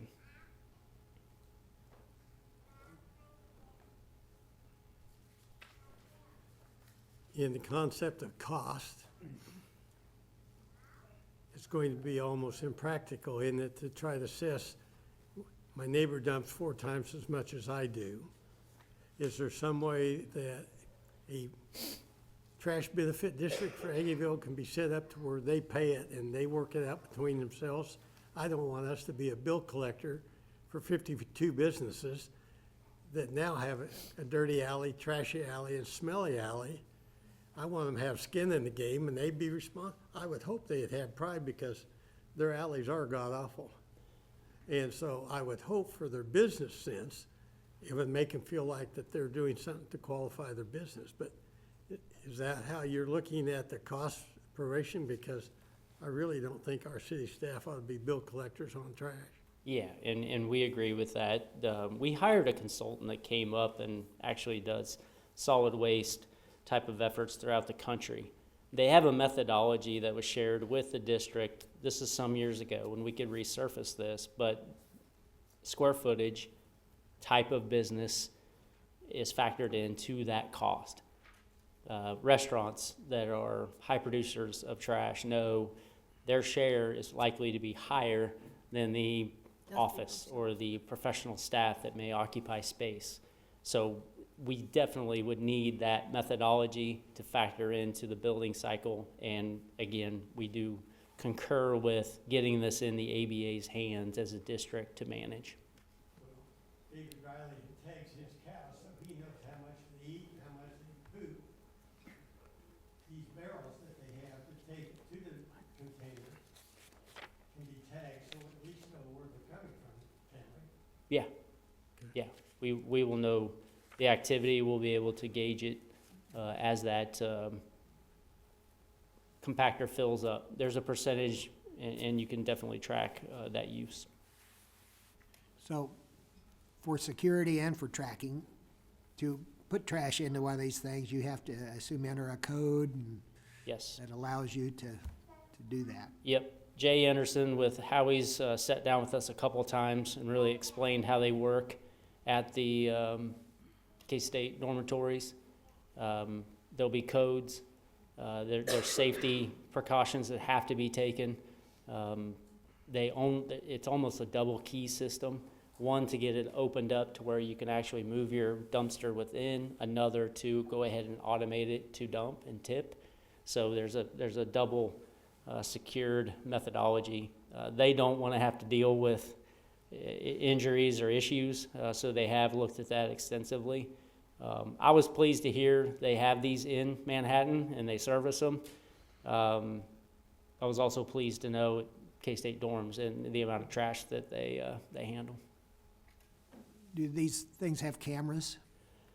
Well, I think we Like a can lot of our certainly, equipment yeah. nowadays? It seems like we got cameras everywhere. I'm sure we could get them here too.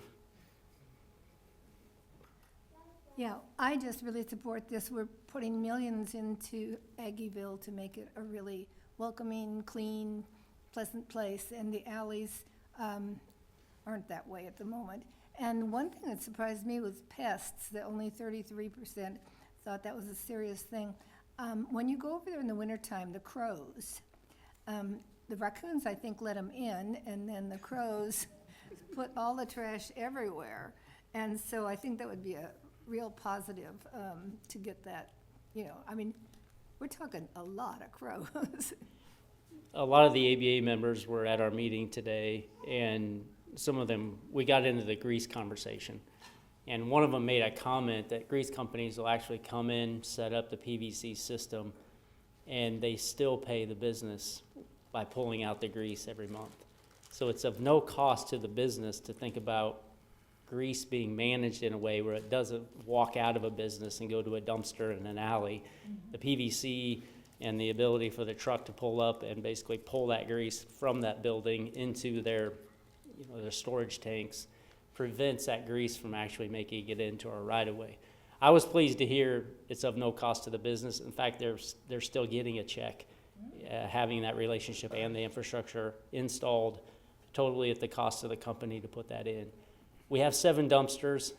If we're moving forward with this, we'd like to turn our attention to grease and start looking at a program and educating and see if we can't get businesses to convert to that system. Jason, the funding for this, is it all going to be self-funding from Aggieville businesses, or? Well, the initial funding for the install, it's roughly about a $1.5 million, and we've identified that sales tax in 2023. Half of it's scheduled to be down here in Aggieville. We would utilize that to install the compactors. The annual fee in that first year, we would look at transient guest tax or some funding source internally to fund that in that first year. After that first year, we would look back to the ABA and the Business Improvement District and the fees they pay to pick up that service.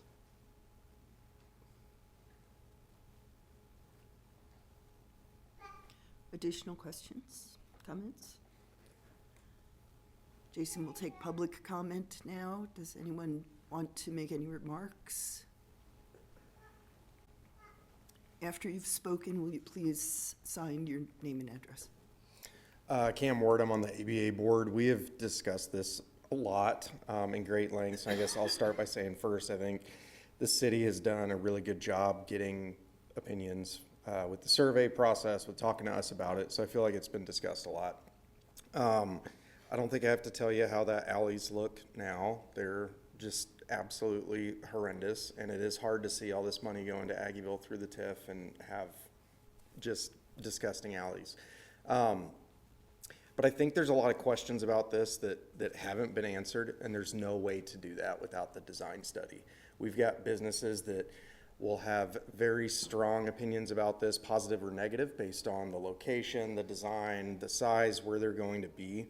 And I understand the weight of making an expenditure for that design study. It's a lot of money. There's a lot of things that you need to be spending money on, but this is, I think, a very important thing for Aggieville to figure this out. It's important for our customers that we continue to have a thriving business district with people that are comfortable coming down there, walking through alleys. I mean, I don't want to walk in the alley behind my building.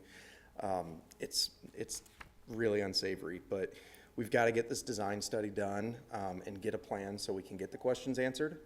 I wouldn't be surprised if the study's done, the design happens, and everyone is more positive about it. Of course, there could be a chance that it's more negative, but as much work as the city staff has put into this and Howie's and everyone talking about this, I don't think we're going to get anywhere if we don't do this design study. So we would appreciate your vote to approve this tonight so we can at least get everything answered that we can and figure out if it's going to be the right decision for the district in Manhattan.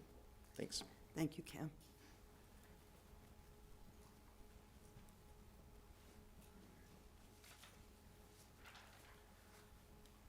Alan Rizza with Cold Stone Creamery. I'm on the ABA board and also on the ABID chair. Or I'm not the chair, but I'm in that committee as well. Yeah, big fan of consolidating trash. Cold Stone, Buffalo Wild Wings, both Acme's, and Cork, the Uncorked Inspiration. We already consolidate our trash, and then I know there's So Long Saloon and a few others also consolidate their trash. So half the district is almost already doing it, and it makes it look better. But I'm your crow person. Those cannibal crows love Buffalo Wild Wings, I guess, or something. If we could get that under control, and I'm not driving into that alley at 9 a.m. disturbing a crow nest worried I'm going to get attacked, that would be great. Yeah. Don't go to the movie The Birds. Yeah. But it really needs to get done, and it would look so much better, and there's a lot of great it would just be really well done if it could be done. Thanks. Great. Thank you very much.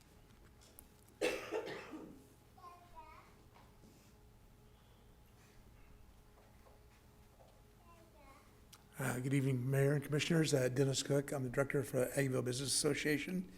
I will tell you that this has been a hot plate issue for us since we started talking about this in 2016, 2017, 2018, about the redevelopment of Aggieville. And the hopes were not just the part that 90% of the people see, which is the streets and the sidewalks. We know that the alleys are a very important part of what we do. And, and now that, something we hadn't thought about in 2016, 2017 was adding 2 hotels, so we have more things to consider when we look at those alleys, because we didn't add a business that has a capacity of 50 people. We added hotels, we're adding some things like that. And, they're going to have rooms that hang out over alleys. So this has been a big issue for us. And we've been talking about this since then, about how to clean up the trash and handling the grease. And so this is, after, it feels like it's been a long process, but this is the first really big step to take care of that. And this is important for us to find out what the exact answers would be, so we can make some progress on this. I would appreciate that. Thank you. Thank you. Chris. Any other comments from the public? In that case, we will close public comment. Commissioners, any final questions? Just a question back to Dennis. You brought up a point with the 2 hotels. I mean, I'm sure they're pretty large generators of trash. Are they, you think they're on board with this, or is it forced upon them as a business in Aggieville? Yes, well, as a matter of fact, part of the design now for the Hampton is to create that space for a compactor. So yes, this is exactly what they want. My question's back to Jason. You can answer from there as far as the ballpark idea, what a design, build, contract, and pre-construction service agreement ought to cost, or you expect it to cost, whether we get anything we use or not? Well, they'll take it to final design, so that $105,000 will give you enough information, and everyone really in the district enough information to actually build it. Thank you. Yep. Commissioners, do we have a motion on item B? So I would move to authorize an alternative delivery method for city administration to finalize and the mayor and city clerk to execute a design-build contract with Olson Inc. and BHS Construction and approve a pre-construction services agreement with Howie's Trash and Recycling for consolidated trash service in the Aggieville Business District. Second. Thank you. Chelsea, will you call the roll, please? Commissioner Morrison, Yes. Commissioner Von Lentel, Yes. Mayor Adamchak, Yes. Commissioner McCullough, Yes. Commissioner Fox. Yes? Motion carries 5-0. Great. Thank you. We will now move to item C on our agenda, considering a 2027 grant agreement in the amount of $98,160 with the Riley County Police Department and the Riley County Law Enforcement Agency. And I think we'll be hearing from Deputy Director Federline. Hi, Kristen King, Assistant to the City Manager. I'm going to introduce the item, give a little bit of background from the city perspective, and then, yes, Deputy Director will be presenting the formal application from our CPD. So just an overview of the setup of what we have today. The state statute, we at the city receive alcohol liquor sales taxes. Those are receipted into our special alcohol fund. The state statute dictates how those funds must be used, and it's generally the prevention, education, treatment, and mitigation of substance use and alcohol disorders. The city also has city code, which establishes our Community Support Funds Advisory Board. Herefore, we're going to call it CISFAB. That board meets annually through August and November, and they receive grant requests, make recommendations to the city commission, and then those are brought to you as the ultimate authority to allocate those funds. So again, statute dictates what they must be used for, but ultimately the city commission is allocating those funds.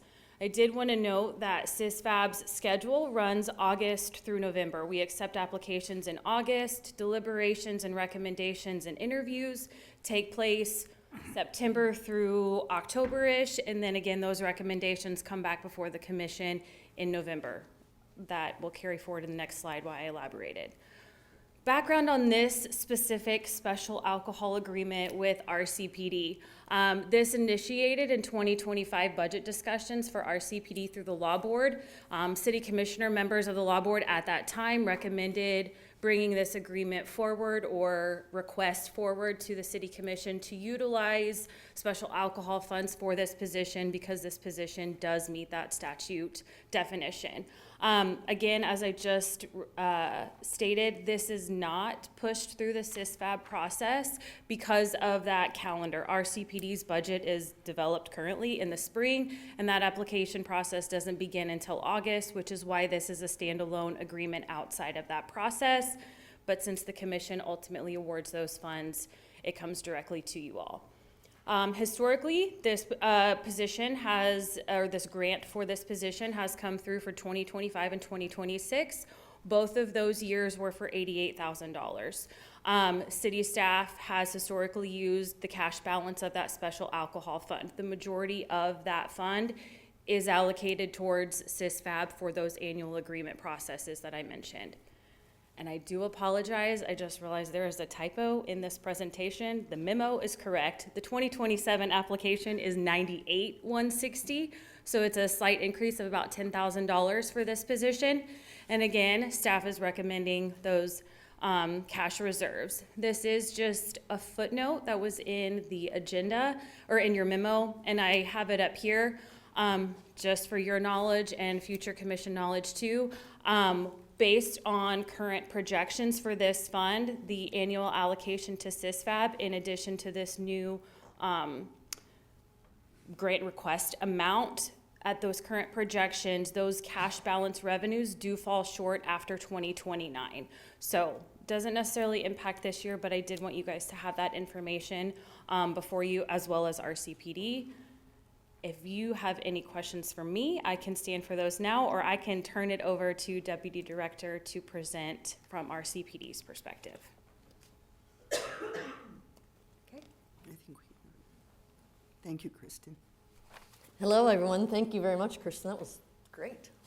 I learned a few things on that. But I'm Erin Friedline. I'm the Deputy Director with Riley County Police Department. So thank you guys for considering this evening. We just had an update on this with the Law Board on Monday as well, and they are hopeful and ready to accept the grant funds if you will pass them on to us. But I just kind of wanted to tell you, as we were developing so in 2024 is when we developed our budget for 2025, and so we just hired the integration coordinator in 2025. And so that's kind of where I have some information. There's some demographic, and if you're curious about what their education levels are or how many individuals we do note that have the substance use history, over 100 of those inmates will deal with some kind of substance abuse concerns and whatnot. We are averaging over 120 inmates in our jail right now, and those were numbers we were seeing, 115 to 120, even in 2025 as well. But these were just, as we laid this groundwork, or what are our expectations as we hired for the position, and she started in January of 25. But through that first year, we really wanted to try, with that focus of taking people with substance use problems and trying to reduce that recidivism rate is our main priority out of this. So we have a lot of individuals that are still pre-trial status, and for probably a completely different long conversation, it's taking a much longer time to go through the court process. So I would say we do have individuals that for whatever reason are not able to postpone or get released pre-trial, that they do have some unoccupied time in the jail to work on themselves. And we're trying to take advantage of that as we see people staying longer. We have about 80% of our inmates that are pre-trial status, so they haven't been convicted yet, is what that would mean. So trying to focus on a lot of them as we do surveys, they don't have a high school diploma or GED. They need some other assistance with knowing how to reach out with treatment programs, and what else can we do to try and give them some trade skills to be more employable in the future, and maybe with an employment opportunity, it'll reduce their risk of falling back into any substance or alcohol abuse. So through 25, we worked on trying to get some buy-in. I would tell you there was a lot of hesitancy for people to want to explore a new program in the jail, but I would say by the end of 25, inmates were definitely interested in the resources and the conversations that were going on with our integration coordinator. As you can see, we've had a great connection with our community partners to transition to sober living rather than occupying beds in the Oxford House, trying to leave those for those still out in the public. And MATC has been a great partner of ours trying to work on English, and they are going to help with that GED program as well.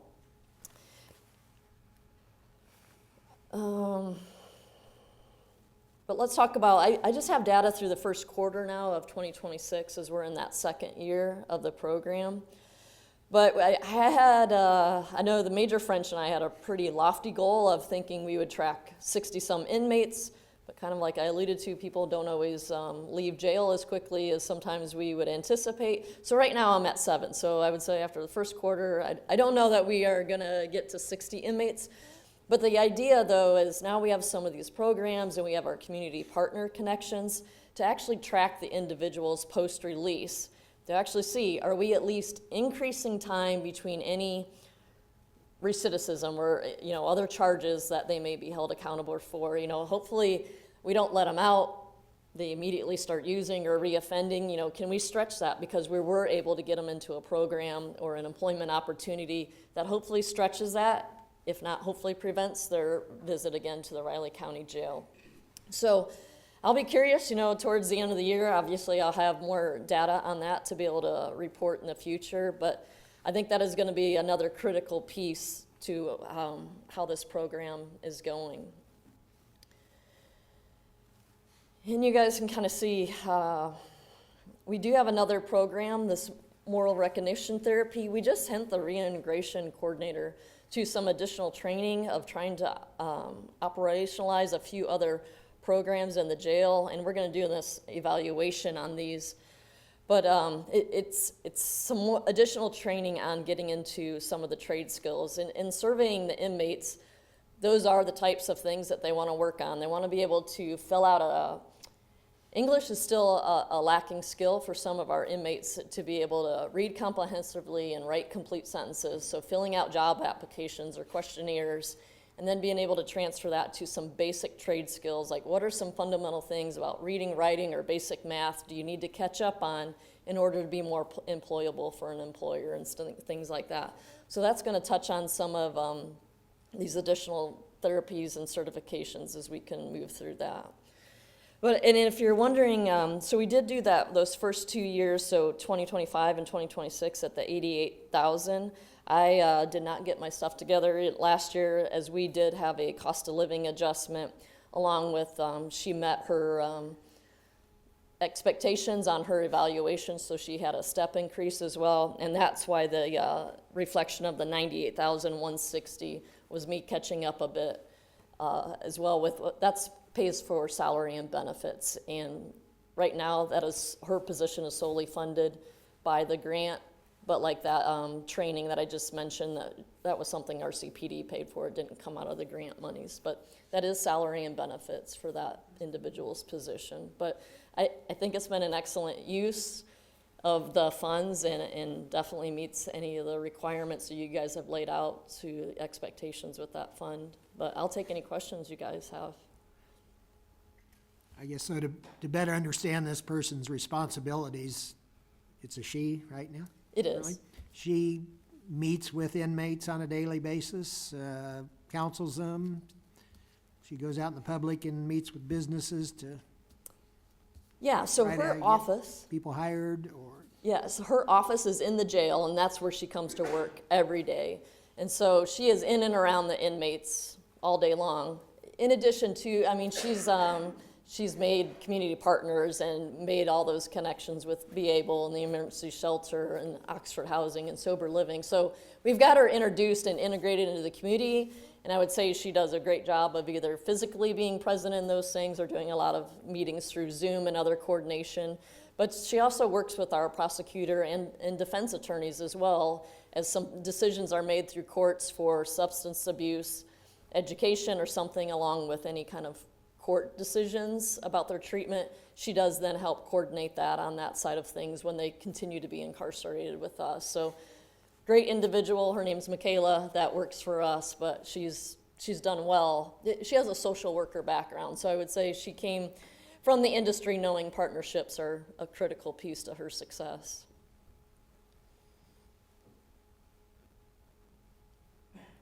Commissioners, any other questions? What languages besides Spanish are we seeing in the jail as a first language for inmates? It is mainly English and Spanish are the two primary languages. I don't know that we are really Yeah, I don't think we're seeing too many other Englishes or languages there. Okay. I think, the cost of jailing people is so significant that anything we as a commission could do to facilitate people getting out or getting on with it. And I think that's maybe something we should once again bring up with our county commission, in that some of the holdup is the number of court cases and how they get to court and that kind of thing, because I've seen things where people were sentenced to time served and they'd already been in jail for a year and a half or something like that. And it's really kind of a waste of everybody's time and costs. Particularly Pot County has people who've been there. One person's been there 3 years. To be in the Pot County jail for 3 years would probably not be a good start in life. So, I really support this. Are we still funding the mental health person? We had to, so in 2026, yes, but in our 2027 proposal that the law board's considering right now, and they did publish a budget yesterday, we have removed the mental health co-responder. But just a quick aside, because of 988 and mobile crisis that Pawnee has stood up across the 11 counties, that has kind of been able to fill that need, because that in person, obviously she didn't work 7 days a week, 24 hours a day. And so mobile crisis has been able to backfill some of that time. And just through some operational needs, we decide to remove that contract line item for 2027 consideration. I'm sorry about that. Okay. Madam Mayor, as a courtesy as a citizen, since I'm on the law board, may I make a comment? We did meet Monday. The law board did approve and encourage acceptance of this grant. I think with the information that Aaron has provided this evening was same to us, gave good evidence that it was being successful and helpful. So I would encourage on the law board side to go ahead and again approve this grant request as a citizen. Thank you, Citizen Jim. Commissioners, if we have no other questions for Aaron, we'll take public comment. I will now end public comment. Commissioners, do we have any more discussion or a motion to approve this item? So I would move we approve a 2027 grant agreement in the amount of $98,160 with the Riley County Police Department and the Riley County Law Enforcement Agency. Second. Thank you. Chelsea, will you call the roll, please? Madam Mayor, I would like to make a note of correction on the document, not on the motion to approve it. This is a nitpicking thing, but the agreement is between the city of Manhattan and the mayors to sign it, and the city clerk. The Riley County Police Department is not the recipient. It is the law board, then approved by the director. So I think the signatures on the backside, I mentioned Monday at the law board, we are dealing with the Riley County Law Board as a city for this grant and not with the police department. That is a nitpicking thing that I think is important. Thank you, Commissioner Morrison. Commissioners, we were able to make that correction during the law board meeting. We just don't have the corrected version in your packet, but the official document is as Commissioner Morrison would like it. Well, with that, then, I have no other question or objection. Thank you. I have one thing before you start, Brian, with Aaron. I was recently flying in and out of Minneapolis, and in the ladies' restroom, they had a very succinct poster, well-made, talking about if you're being trafficked or what to do and what kinds of hand signs you can show that, if you're really in trouble. And I thought, why don't we have that in Manhattan too? I mean, it wasn't just a flimsy piece of paper. It was a very nicely put together thing talking about, are you here by yourself? Is someone forcing you to do something? Yeah. So, yeah, look into that. I think Brendan wants to. Oh, Yeah, Brandon Keyser, airport director. Sorry. Stepping Oh, in you're here on fine. this. I mean, you mentioned Minneapolis and flying. We actually have those in our airport restrooms on the back of the stalls also. So it's a federal requirement, ADA. I was in your restroom, I Or didn't not see it. ADA, but yeah, we do. Yeah. Totally not ADA. Okay. F it. Thank you. The other AA people. We still have to vote. Yes. If you hold on a second. Yes, go ahead. I'm waiting for you. Commissioner Von Lintel, Yes. Mayor Adamchak, Yes. Commissioner McCullough, Yes, Commissioner Fox, Yes. Commissioner Morrison. Yes. Motion carries 5-0. Thank you. Thank you, Deputy Director, also. All right, our final item for this evening is to consider authorizing a professional services agreement with Olson, Inc. in the amount of $147,460 for design of pedestrian signal improvements, sidewalk improvements, landscaping and lighting at 12th Street and Bluemont Avenue, and along Bluemont Avenue to North Manhattan Avenue for the 12th and Bluemont Pedestrian Crossing Project, PD 2601. Thank you, Mayor. Commissioners, Brian Johnson, Director of Public Works.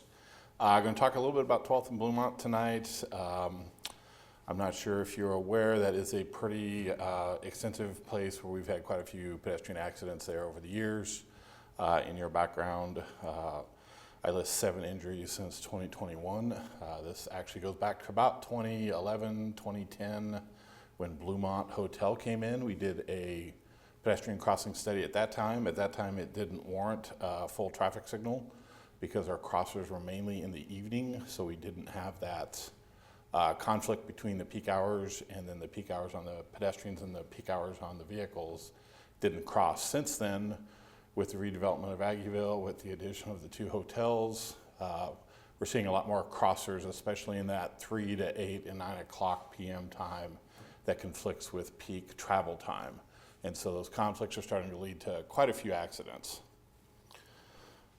So again, the intersection was improved in 2012 with a grant, a safety grant actually we got with KDOT. And at that time, we put in this island with this double crossing in order to reduce those crossing lengths. If you recall, before this, it was a 4-lane roadway and you had to cross all 4 lanes at one time. With this island, we could break that down into 2 and 2, which made it substantially safer than what it was. Again, we originally studied it in 2012.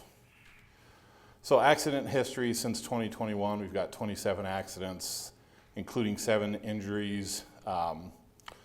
Typically when we look at, or when I look at accidents over a period of time, I try to not include 2020, 2021, and 2022 because we are still very much in the COVID years, and those total trips and accidents and total vehicle counts were down considerably.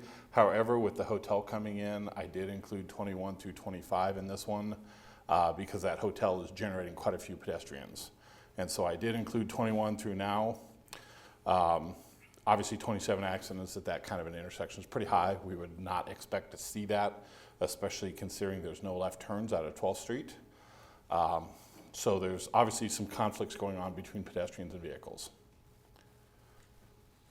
So currently how this intersection sets on eastbound signage, we did add some lighting and some striping. We added some signage. Again, here's your signs, your crossing signs. We've got the painted crosswalks. We've got the 2 islands with the domes. You can see we've added the street lighting here. There's some street lighting on the other side.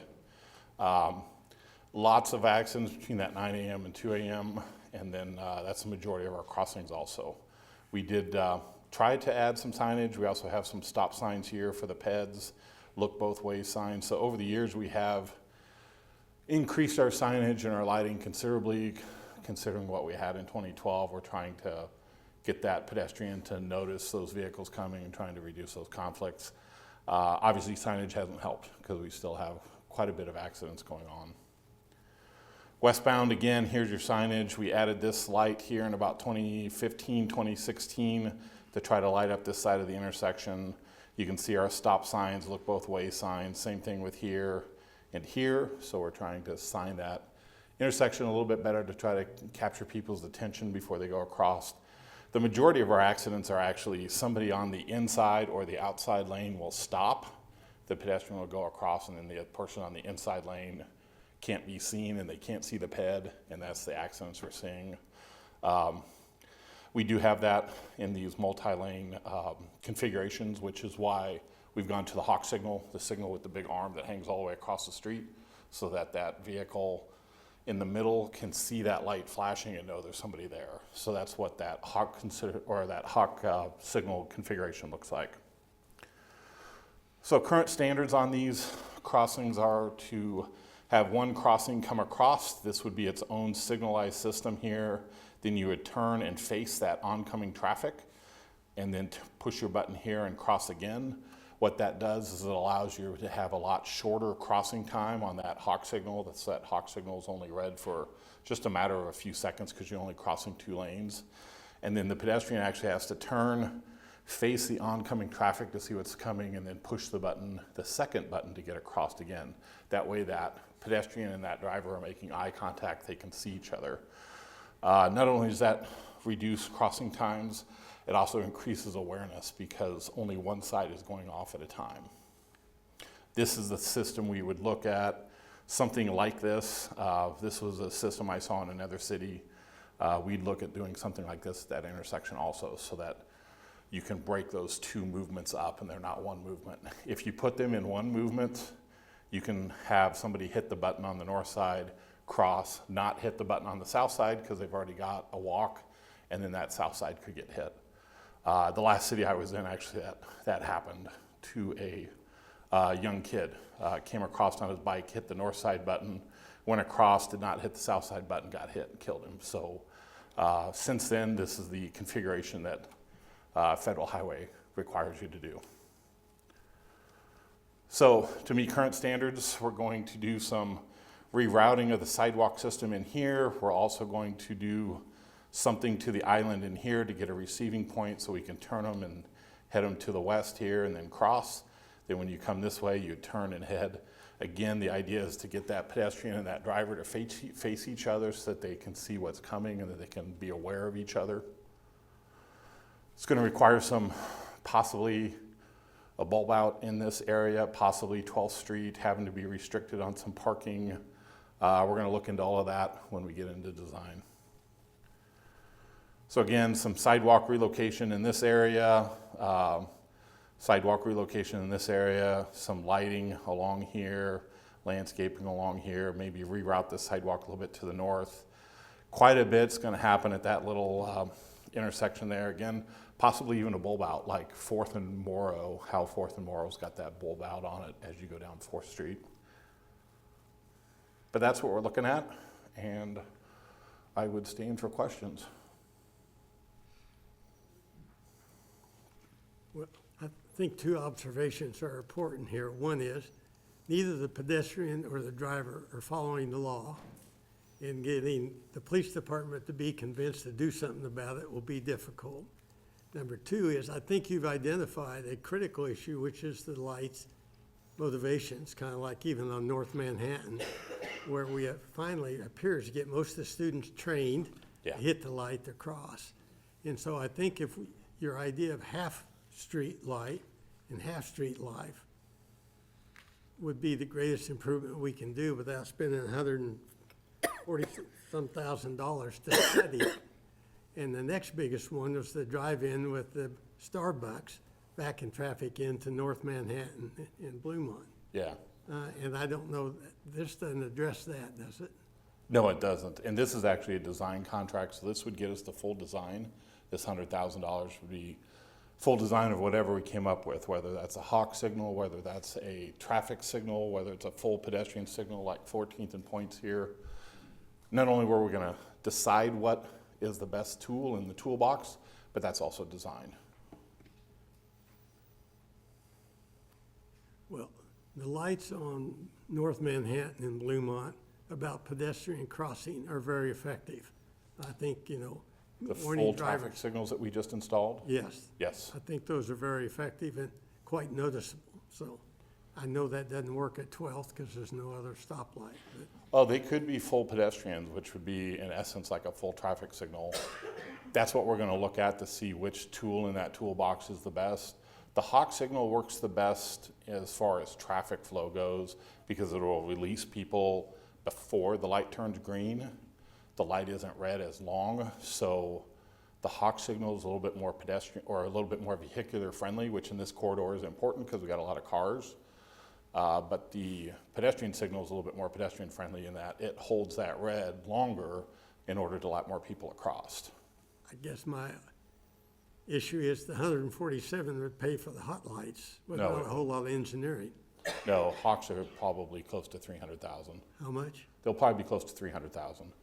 Then we also have to do, we got to do something at the island here. This island has to be reconfigured because if you're coming across here, you don't have a big enough landing area, so you're gonna have to build a landing area, reconfigure this left turn bay, and then probably also add some sort of a bulb out here. Then I also got to get power to the center, and I've got to have lighting in the center also. So there's quite a bit of work to do there. I think in the so I put this in a CIP in 2018, and I believe it was 500, 750,000 is what I had. It was cut in 18, it was cut in 19, it was cut in 20. We had it in bond and interest in those 3 years. This is to be paid for through Special Street and Highway, and then sales tax. We have a bucket for sales tax we're spending, aren't we? The 2023 sales tax, yes, not the street maintenance tax. So I do think the hawk signals have been very effective on North Yeah. Manhattan, on Denison, on College Avenue. Yeah. And this intersection certainly needs something because I've stopped in the left lane to let somebody come from the left and somebody on the right's just Yep. going right by. Yeah. So, I've probably had 3 or 4 people in my office that got hit at this intersection have been in my office, and that is a life-changing event. Those people are in serious disability now.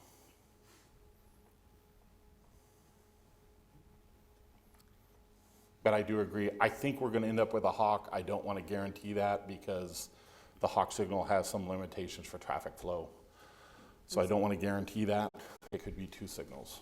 I would be concerned, I mean, that would be 3 traffic lights in a 2-block stretch.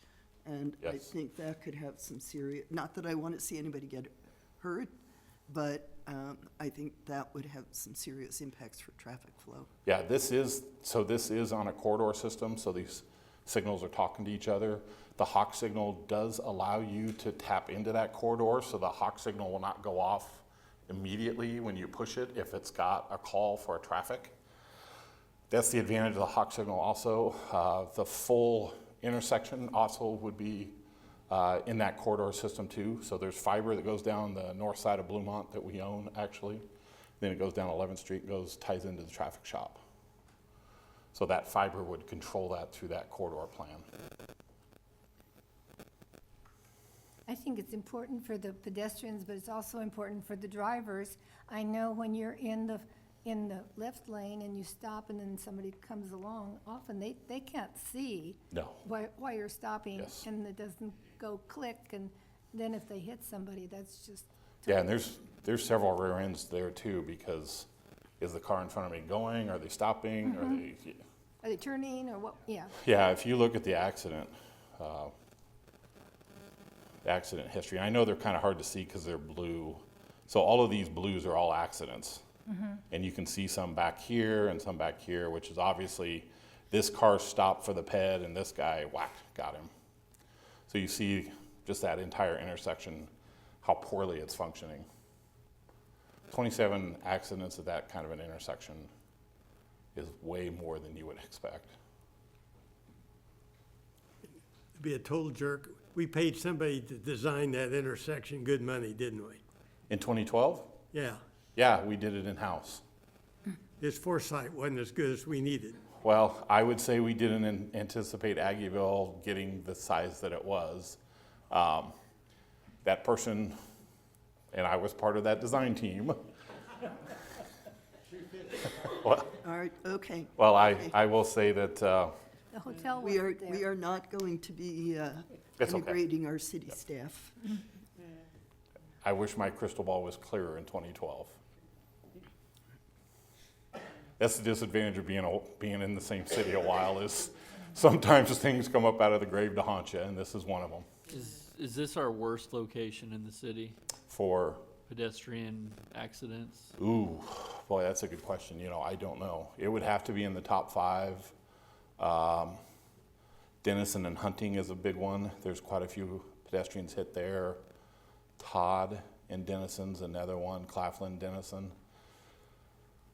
I don't know. Actually, I don't know what the top 5. So we're actually partnering with RCPD. We're going to do a citywide accident study this fall, and actually that's one of the things that we should add to that is our pedestrians. I just want to, like, make sure we're taking care of our worst intersections Yeah. first. I do think this is a bad one, but. Yeah. North Manhattan was really bad, and I think we've solved that, or at least we've made it better. I mean, you never solve accidents, of course, but I think it's substantially better. We actually got quite a bit of good feedback from K-State and the student council also. They think it's substantially better also. So this would have to be in the top 5. Thank you, Brian. Yeah. We'll just take public comment. If there's anybody who would like to make a public comment, going once, going twice.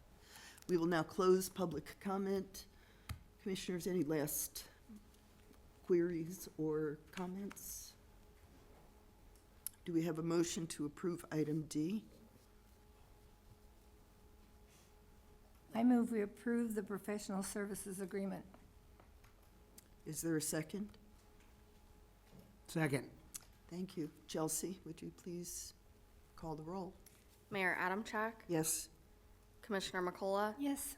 Commissioner Fox? Yes. Commissioner Morrison? Yes. Commissioner Von Lintel? Yes. Motion carries 5-0. Thank you. Before we adjourn, Manager Doolin, do you have any additional observations or comments for us tonight? No, I just wanted to say thank you to the commissioners. It has been a little bit of a lengthy meeting, but I think we had some really great and robust discussion regarding these items this evening, so thank you. Appreciate it. Is there a motion to adjourn? Do we have a second? Second. All in favor, please say aye. Aye. Thank you all.